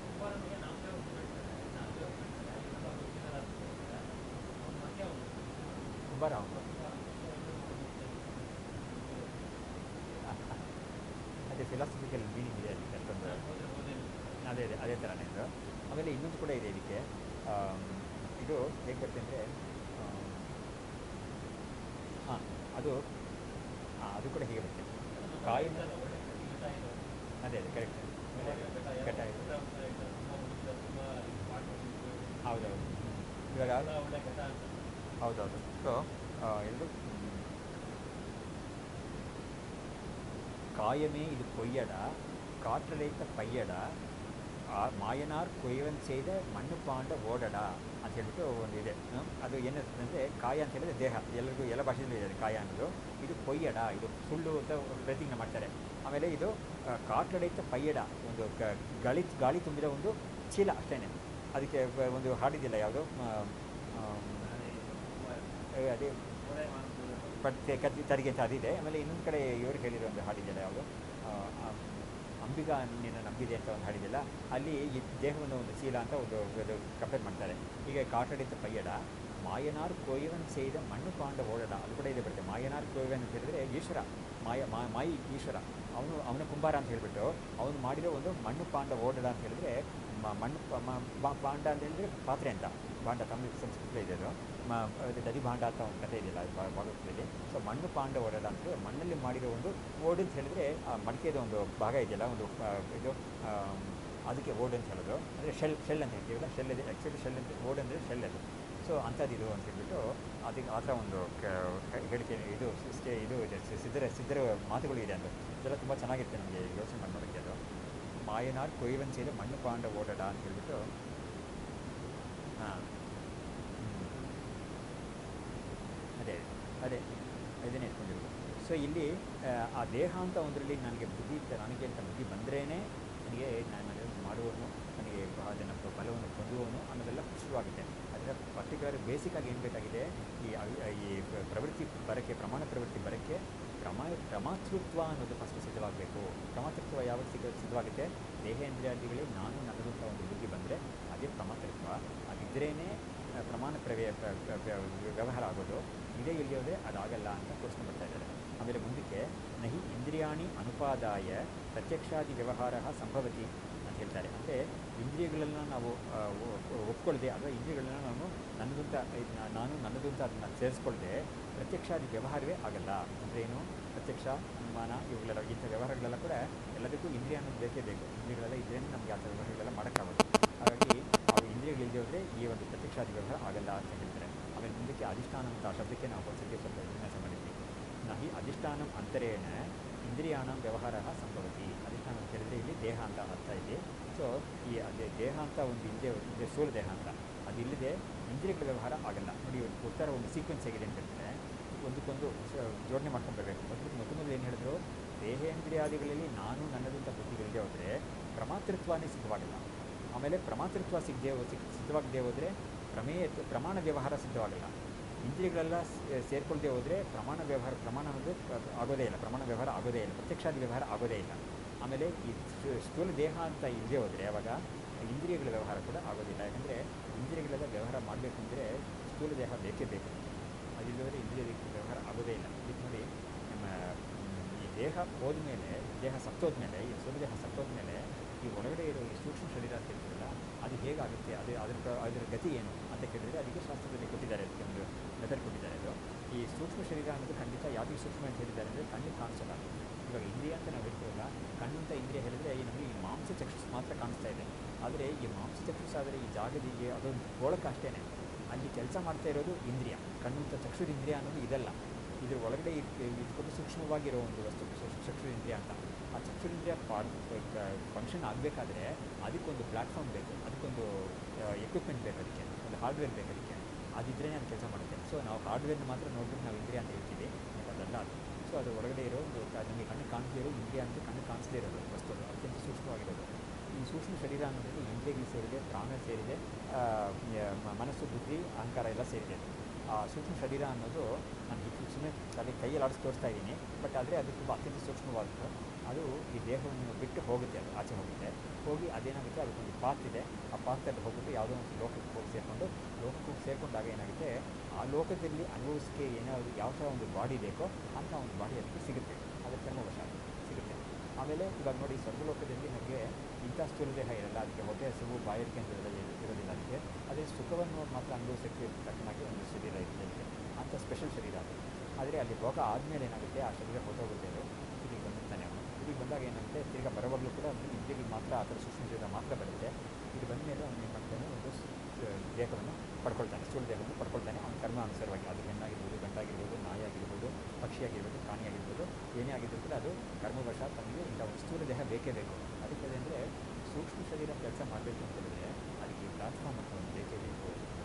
ಅದನ್ನು ಇವರು ಸೂಚನೆ ಮಾಡ್ತಾ ಇದ್ದಾರೆ. ಇಂದ್ರಿಯಾಣ ವ್ಯವಹಾರ ಅಧಿಷ್ಠಾನ ಮಂತ್ರೇನ. ಸ್ಥೂಲ ದೇಹ ಇಲ್ಲದೆ ಹೋದರೆ ಈ ಇಂದ್ರಿಯಗಳ ವ್ಯವಹಾರವನ್ನು ಕೂಡ ಆಗಲಿಕ್ಕೆ ಸಾಧ್ಯವೇ ಇಲ್ಲ ಅಂತ ಹೇಳಿದರು. ನಚ ಅನಭ್ಯಸ್ತ ಆತ್ಮಭಾವೇನ ದೇಹೇನ ಕಶ್ಚಿತ್ ವ್ಯಾಪ್ರಿಯತೆ ಅಂತ ಹೇಳಿದ್ರೆ, ಆತ್ಮಭಾವ ಅಂತ ಹೇಳಿದ್ರೆ ನಾನು ದೇಹ ಅಂತ ಒಂದು ಬುದ್ಧಿ ಇಲ್ಲದೆ, ಅಭ್ಯಾಸ ಇಲ್ಲದೆ ಯಾವುದೂ ಕೂಡ ಯಾವ ವ್ಯಾಪಾರನೂ ಮಾಡೋದೇ ಇಲ್ಲ, ಯಾವ ವ್ಯಾಪಾರ ಕೂಡ ಮಾಡೋದೇ ಇಲ್ಲ. ವ್ಯವಹಾರ ಅಂತ ಒಂದು ಮಾಡಬೇಕಾದ್ರೆ ನಾನು ದೇಹದಲ್ಲಿ ಒಂದು ಆತ್ಮಬುದ್ಧಿ ಅಂತ ಇದೆಯಲ್ಲ, ಅದು ಇರಲೇಬೇಕು. ಅದು ಇಲ್ಲದೆ ಹೋದರೆ ಯಾವ ಒಂದು ವ್ಯಾಪಾರ ನಡೆಯಲ್ಲ ಅಂತ ಅದರ ತೋರಿಸಿದೆ.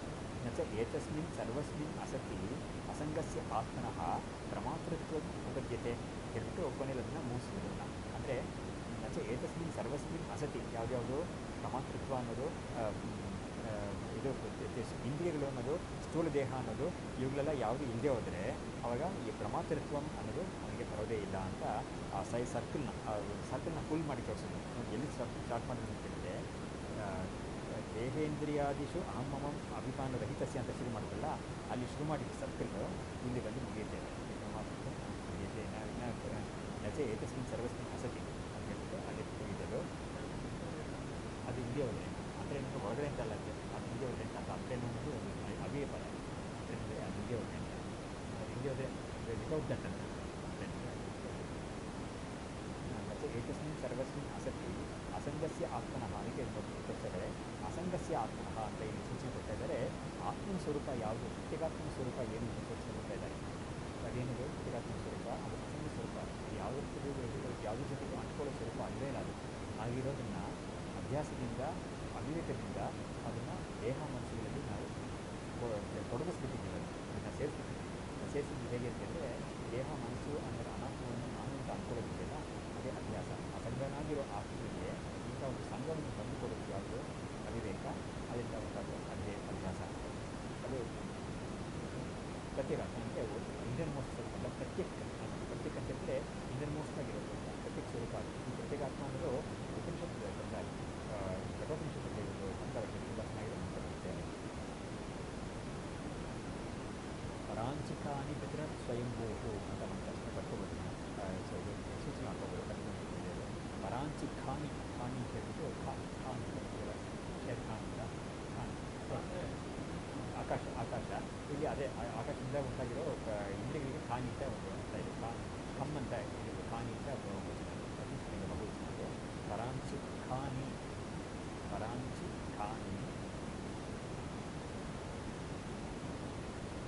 ವ್ಯತಿರಣ ಪರಾಂಚಿ ಖಾನಿ ಅನ್ನೋದು ಇನ್ನೂ ಶಬ್ದ, ಬೇರೆ ಶಬ್ದ. ಪರಾಂಚಿ ಬೇರೆ ಶಬ್ದ, ಖಾನಿ ಬೇರೆ ಶಬ್ದ. ಇಲ್ಲ ಸಪ್ತಮಿ ಅಲ್ಲ. ಕಮ್ ಅನ್ನೋ ಶಬ್ದಕ್ಕೆ ಅದು ಬಹುವಚನ. ವನೇ ವನಾನಿ ಹೇಳ್ತೀವಲ್ಲ, ಆ ಥರ ಖಾನಿ ಬಹುವಚನ, ಏಕವಚನ ಪ್ರಥಮ ವ್ಯಕ್ತಿ ಬಹುವಚನ. ಪರಾಂಚಿ ಖಾನಿ ಇದು ದ್ವಿತೀಯ ಹೇಳ್ಬೋದು, ಇಲ್ಲಿ ಪ್ರಥಮ ವ್ಯಕ್ತಿ ದ್ವಿತೀಯ. ಪರಾಂಚಿ ಖಾನಿ ವ್ಯತಿರಿಣತೆ ಹೇಳಿದರೆ ಅದನ್ನು ಅವನು ಒಂದು ಇದು ಮಾಡಿಬಿಟ್ಟ, ಅವನು ಒಂದು ಅಸಡ್ಡೆ ಅಂತ ಹೇಳ್ಬೋದು, ಬೇಕಾದರೆ ಅದನ್ನು ಒಂದು ಶಾಪ ಅಂತಲೇ ಹೇಳ್ಬೋದು, ಆ ಥರ ಮಾಡಿಬಿಟ್ಟಿದ್ದಾನೆ. ವ್ಯತಿರಿಣತೆ ಅಂತ ಹೇಳಿದರೆ ಸ್ವಯಂಭೂ ಅಂದರೆ ಭಗವಂತ ಯಾರು ಪ್ರಪಂಚವೆಲ್ಲ ಸೃಷ್ಟಿ ಮಾಡಿದ್ದಾನೆ ಅವನು ಸ್ವಯಂಭೂ ಅಂತ. ಅವನು ಏನು ಮಾಡಿದ್ದಾನೆ, ಈ ಇಂದ್ರಿಯಗಳನ್ನೆಲ್ಲ ಹೊರಮುಖವಾಗಿ ಅವನು ಅದನ್ನು ಮಾಡಿಬಿಟ್ಟಿದ್ದಾನೆ. ಹೊರಮುಖವಾಗಿ ನೋಡೋ ಥರ, ಹೊರಮುಖವಾಗಿ ಅದರ ಪ್ರವೃತ್ತಿ ಇರೋ ಥರ ಅವನು ಮಾಡಿಬಿಟ್ಟಿದ್ದಾನೆ ಅಂತ. ಆ ಥರ ಒಂದು ನೇಚರ್ ಅದಕ್ಕೆ ಕೊಟ್ಟಿದ್ದಾನೆ. ಇಂದ್ರಿಯಗಳಿಗೆ, ಎಲ್ಲ ಇಂದ್ರಿಯಗಳಿಗೂ ಕೂಡ ಹೊರಮುಖವಾಗಿ ಇರೋ ಥರನೇ ಅದನ್ನು ಮಾಡಿಬಿಟ್ಟಿದ್ದಾನೆ ಅಂತ ಒಂದು ಸ್ಟೇಟ್ಮೆಂಟ್ ಮಾಡಿದ್ರು. ಎರಡನೇ ಸ್ಟೇಟ್ಮೆಂಟ್ ಅದಕ್ಕೆ ಪರಿಹಾರ ಬರ್ತದೆ. ಕಶ್ಚಿತ್ ಧೀರ ಸ್ವಯಂಭೂ, ಅದೇ ಮೊದಲನೇ ಸ್ವಯಂಭೂ ಸ್ವಯಂಭೂ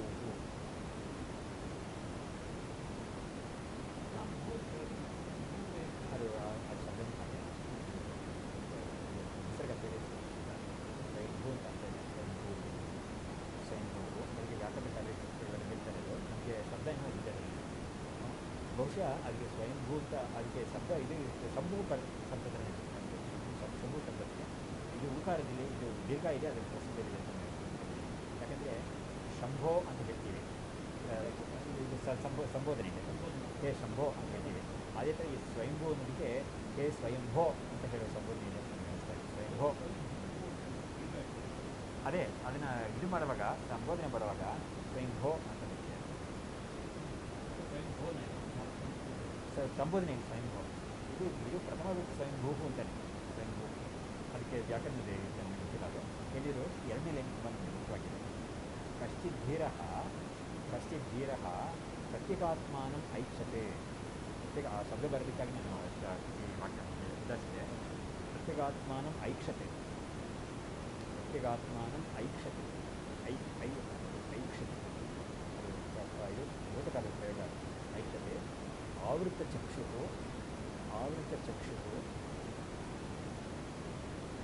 ಅಮೃತತ್ವಂ ಇಚ್ಛನ್. ಆವೃತಚಕ್ಷು ಅಮೃತತ್ವಂ ಇಚ್ಛನ್. ಅಮೃತತ್ವಂ ಇಚ್ಛನ್ ಅಂತ ಅದ್ಭುತವಾದ ಶ್ರುತಿ, ತುಂಬ ಚೆನ್ನಾಗಿರೋದು. ಅದನ್ನು ಅದರ ಅರ್ಥವನ್ನು ನೋಡಿ ನಾವು ಇವತ್ತಿನ ತರಗತಿಯನ್ನು ಅಮೃತತ್ವಂ ಇಚ್ಛನ್.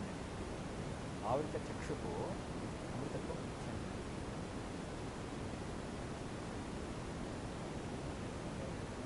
ಐಕ್ಷತೆ ಆವೃತಚಕ್ಷು ಅಮೃತತ್ವಂ ಇಚ್ಛನ್.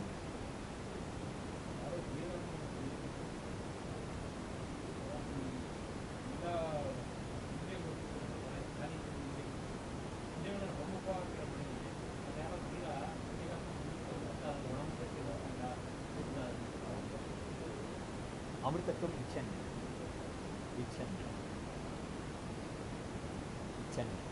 ಇಲ್ಲಿ ಸಾಧನೆ ಪೂರ್ತಿ ಬಂದಿರುತ್ತೆ. ನೋಡಿ ಈ ಇಂದ್ರಿಯಗಳೆಲ್ಲ ಪ್ರಮುಖವಾಗಿ ಆಗೋ ಥರ ಅದರ ಪ್ರವೃತ್ತಿ ಇರೋ ಥರ ಮಾಡಿಬಿಟ್ಟಿದ್ದಾನೆ ನಮ್ಮ ಸೃಷ್ಟಿ ಮಾಡಿದ ಭಗವಂತ. ಆದರೆ ಯಾವನೋ ಒಬ್ಬ ತುಂಬ ಧೀರ, ಅದಕ್ಕೆ ಇವಾಗ ಮುಂಚೆ ಹೇಳಿದ್ನಲ್ಲ ಮನುಷ್ಯಾನಾಂ ಸಹಸ್ರೇಶು ಕಶ್ಚಿದ್ಯ ಸಿದ್ಧಿ ಅಂತ. ಆ ಕಶ್ಚಿದ್ದೀರ ಅನ್ನೋದೇ ಈಗ ಹೇಳ್ತಾ ಇದ್ದಾರೆ. ಯಾವನೋ ಒಬ್ಬ ತುಂಬ ಧೀರನಾಗಿರೋನು ಏನು ಮಾಡ್ತಾನೆ, ಧೀರತ್ವ ಇಲ್ಲಿ ಬರುತ್ತೆ ಅಂತ ಹೇಳಿದ್ರೆ ಆ ಇಂದ್ರಿಯಗಳನ್ನ ಒಳಮುಖವಾಗಿ ಮಾಡ್ಕೊಳ್ತಾನೆ.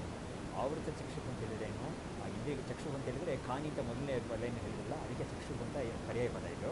ಇಲ್ಲಿ ಪರ್ಯಾಯ ಪದ ಇದು. ಚಕ್ಷು ಅಂತ ಇಂದ್ರಿಯಗಳು. ಆ ಇಂದ್ರಿಯಗಳನ್ನ ಅವ್ನು ಏನು ಮಾಡ್ತಾನೆ ಒಳಮುಖವಾಗಿ ಆವೃತ ಅಂತ ಹೇಳಿದರೆ ಅದನ್ನು ಎಳೆದಿಟ್ಕೊಳ್ತಾನೆ ಅಂತ ಹೇಳಿದ್ರೆ ಕೈಯಲ್ಲಿ ತೋರಿಸ್ತೀವಿ ನಾವು. ಆದರೆ ಅವರಿಗೆ ದಮ ಅಂತ ಇರೋದು, ಇಂದ್ರಿಯ ನಿಗ್ರಹ ದಮ ಅನ್ನೋದು, ನಿಗ್ರಹ ಶಮ ಅನ್ನೋದು, ಹೀಗೆ ಸಂಗಮಾದಿಗಳನ್ನೆಲ್ಲ ಸೇರಿಸ್ಕೊಂಡು ಅವ್ರು ಏನು ಮಾಡ್ತಾನೆ ಇಂದ್ರಿಯಗಳನ್ನ ಹೊರಮುಖವಾಗಿ ಹೋಗದೆ, ಅಂದರೆ ಏನಂತ ಬಾಹ್ಯ ವಸ್ತುಗಳಲ್ಲಿ ಆಸಕ್ತಿಯನ್ನು ತೋರಿಸಿದೆ ಅಂತ ಅರ್ಥ ಅಷ್ಟೇ. ಬಾಹ್ಯ ವಸ್ತುಗಳಲ್ಲಿ ಆಸಕ್ತಿಯನ್ನು ತಾಳದೆ ಅವನು ಏನು ಮಾಡ್ತಾನೆ ಪ್ರತ್ಯೇಕಾತ್ಮನ ಐಕ್ಷತೆ ಸಿದ್ಧಿಯನ್ನು ಪಡ್ಕೊಂಡ್ಬಿಟ್ಟ. ಏನು ಪ್ರತ್ಯೇಕಾತ್ಮವನ್ನು ಅವನು ಸಾಕ್ಷಾತ್ಕಾರ ಮಾಡ್ಕೊಂಡಿದ್ದ, ತನ್ನ ಸ್ವರೂಪ ಏನು ಪಡ್ಕೊಂಡಿದ್ದ. ಆ ಪ್ರತ್ಯೇಕಾತ್ಮ ಅಂತ ಹೇಳಿದ್ರೆ ಅದಕ್ಕೆ ಪ್ರಶ್ನೆ. ಪ್ರತ್ಯೇಕಾತ್ಮ ಅನ್ನೋದು ಒಳಗೇರಿದೆ ಇದೆ. ಅದು ಇಂದ್ರಿಯಗಳೆಲ್ಲ ಹೊರಮುಖವಾಗಿ ನೋಡ್ತಾ ಇದೆ. ಇವನು ಏನು ಮಾಡಬೇಕು, ಒಳಗೇರಿ ಇರೋ ತನ್ನ ಸ್ವರೂಪವನ್ನು ಇವಾಗ ನೋಡ್ಕೋಬೇಕು. ಯಾವುದಕ್ಕೆ ನೋಡ್ಕೊಳ್ತಾನೆ, ಶ್ರುತಿ ಪ್ರಮಾಣ ಕೊಟ್ಟಿದೆ ಅವನಿಗೆ, ಗುರುವಚನ ಇದೆ ಅವನಿಗೆ, ಸಾಧನೆ ಇದೆ ಅವನಿಗೆ, ಬೇಕಾದಷ್ಟು ವಿಷಯಗಳು ಸಿಕ್ಕಿದೆ. ಇಂದ್ರಿಯಗಳನ್ನ ಹೊರಮುಖವಾಗಿ ಮಾಡ್ಕೊಳ್ಳದೇ ಇರ್ತಾನೆ. ಆವಾಗ ಏನಾಗುತ್ತೆ, ಹೊರಗಿನ ವಸ್ತುವಿಗೆ ಆಸಕ್ತಿ ಇಲ್ಲದೆ ಇರ್ತಾನೆ. ಆವಾಗ ಮನಸ್ಸಿಗೆ ಏಕಾಗ್ರತೆ ಸಿಗುತ್ತೆ. ಆವಾಗ ಏಕಾಗ್ರತೆಯಿಂದ ಅವನು ಏನು ಮಾಡ್ಬೋದು, ಈ ನಿಧಿಧ್ಯಾಸನ ಮಾಡಿ ಚೆನ್ನಾಗಿ ಆತ್ಮಸ್ವರೂಪವನ್ನು ಸಾಕ್ಷಾತ್ಕಾರ ಮಾಡ್ಕೋಬೋದು. ಮಾಡ್ಕೊಂಡ ಅಂತ ಹೇಳ್ತಾ ಇದೆ. ಐಕ್ಷತೆ ಅಂತ ಹೇಳಿದರೆ ಮಾಡ್ಕೊಂಡ, ನೋಡ್ದ ಅವನು, ಆತ್ಮವನ್ನು ನೋಡ್ದ ಅವನು ಅಂತ ಹೇಳಿದ್ರೆ ಏನು, ಆತ್ಮ ಸಾಕ್ಷಾತ್ಕಾರ ನೋಡಿದ ಅವನು. ಹೇಗೆ ಮಾತ್ರ ಅಮೃತತ್ವ ಮಿಚ್ಚನ್ ಅಂತ ಒಂದು ಶಬ್ದ ಹಾಕಿದ್ದಾರೆ. ಅಮೃತತ್ವ ಅಂದರೆ ಏನು, ನನಗೆ ಮೋಕ್ಷ ಸ್ವರೂಪ ಬೇಕು, ನನಗೆ ಅಮೃತನಾಗಿಬೇಕು ಅಂತ ಹೇಳಿದರೆ ದೇವತೆಗಳಿಗೂ ಅಮೃತ ಅಂತ ಹೇಳ್ತಾರೆ, ಬಟ್ ಅದು ಅಪೇಕ್ಷಿಕ ಆಗುತ್ತೆ. ಆದರೆ ಇಲ್ಲಿ ಅಮೃತತ್ವ ಅಂತ ಹೇಳಿದ್ರೆ ಏನು, ಪುನರಪಿ ಮರಣಂ ಪುನರಪಿ ಜನನಿ ಜೊತೆ ಶಯನಂ ಅಂತ ಒಂದು ಸ್ಥಿತಿ ಹೋಗಬೇಕು. ನಾನು ಯಾವಾಗಲೂ ಈ ಅಚ್ಚಳಿಯದೇ ಒಂದು ಸ್ವರೂಪನಾಗಿ ನಾನು ಇರಬೇಕು ಅಂತ ಅವನು ತಿಳ್ಕೊಂಡು ಅವನಿಗೆ ದಾರಿ ತೋರಿಸಿದ್ದಾರೆ. ಅದನ್ನು ಸ್ವರೂಪ ಅಂತ ಹೇಳ್ಕೊಟ್ಟಿದ್ದಾರೆ. ಏನು ಬೇಕಾದ್ರೆ ನಾನು ಮಾಡ್ತೀನಿ ಅಂತ ಮುಂದೆ ಬರ್ತಾನೆ. ಅದಕ್ಕೆ ಧೀರತ್ವ ಅಂತ ತೋರಿಸಿದ್ದಾರೆ. ಈ ಸಕ್ಸೀಡ್ಸಿಂಗ್, ಅದಕ್ಕೆ ಧೀರತ್ವ. ಈ ಪ್ರಯತ್ನ ಮಾಡೋದೇ ತುಂಬ ಕಷ್ಟ. ಆದರೆ ನಾವು ಪ್ರಯತ್ನ ಮಾಡಿ ಅದನ್ನು ಕಳಿಸ್ಕೊಂಡಿದ್ದಾನೆ. ಅದಕ್ಕೆ ಅವನು ಧೀರ ಹಾಕಿ ಕೊಂಡಾಡ್ತಾ ಇದೆ. ಅಮೃತತ್ವ ಇಚ್ಛೆ ಅಂತ ಹೇಳಿದ್ರೆ ಏನು, ಮೋಕ್ಷತ್ವ. ಅತ್ಯಂತ ಮೋಕ್ಷತ್ವ ಅವನಿಗಿದೆ. ಮೋಕ್ಷ ಸ್ವರೂಪ ನನಗೆ ಬೇಕು ಅಂತ ಅದನ್ನು ಇಚ್ಛೆ ಪಟ್ಕೊಂಡು ಅವನಿಗೆ ಧೀರತ್ವವನ್ನು ಸಂಪಾದನೆ ಮಾಡ್ಕೊಂಡಿದ್ದಾನೆ. ಮಾಡಿಕೊಂಡು ಏನು ಮಾಡ್ತಾನೆ, ಇಂದ್ರಿಯಗಳನ್ನ ಎಳೆದಿಟ್ಕೊಳ್ತಾನೆ. ಅಂದರೆ ಆತ್ಮವನ್ನು ಕಂಡುಕೊಳ್ತಾನೆ. ಶಮನ ಮಂಥನ ನಿಧಿಧ್ಯಾಸನ ಎಲ್ಲವೂ ಸೇರಿರುತ್ತೆ. ಅಂತಾಂಗ ಯೋಗ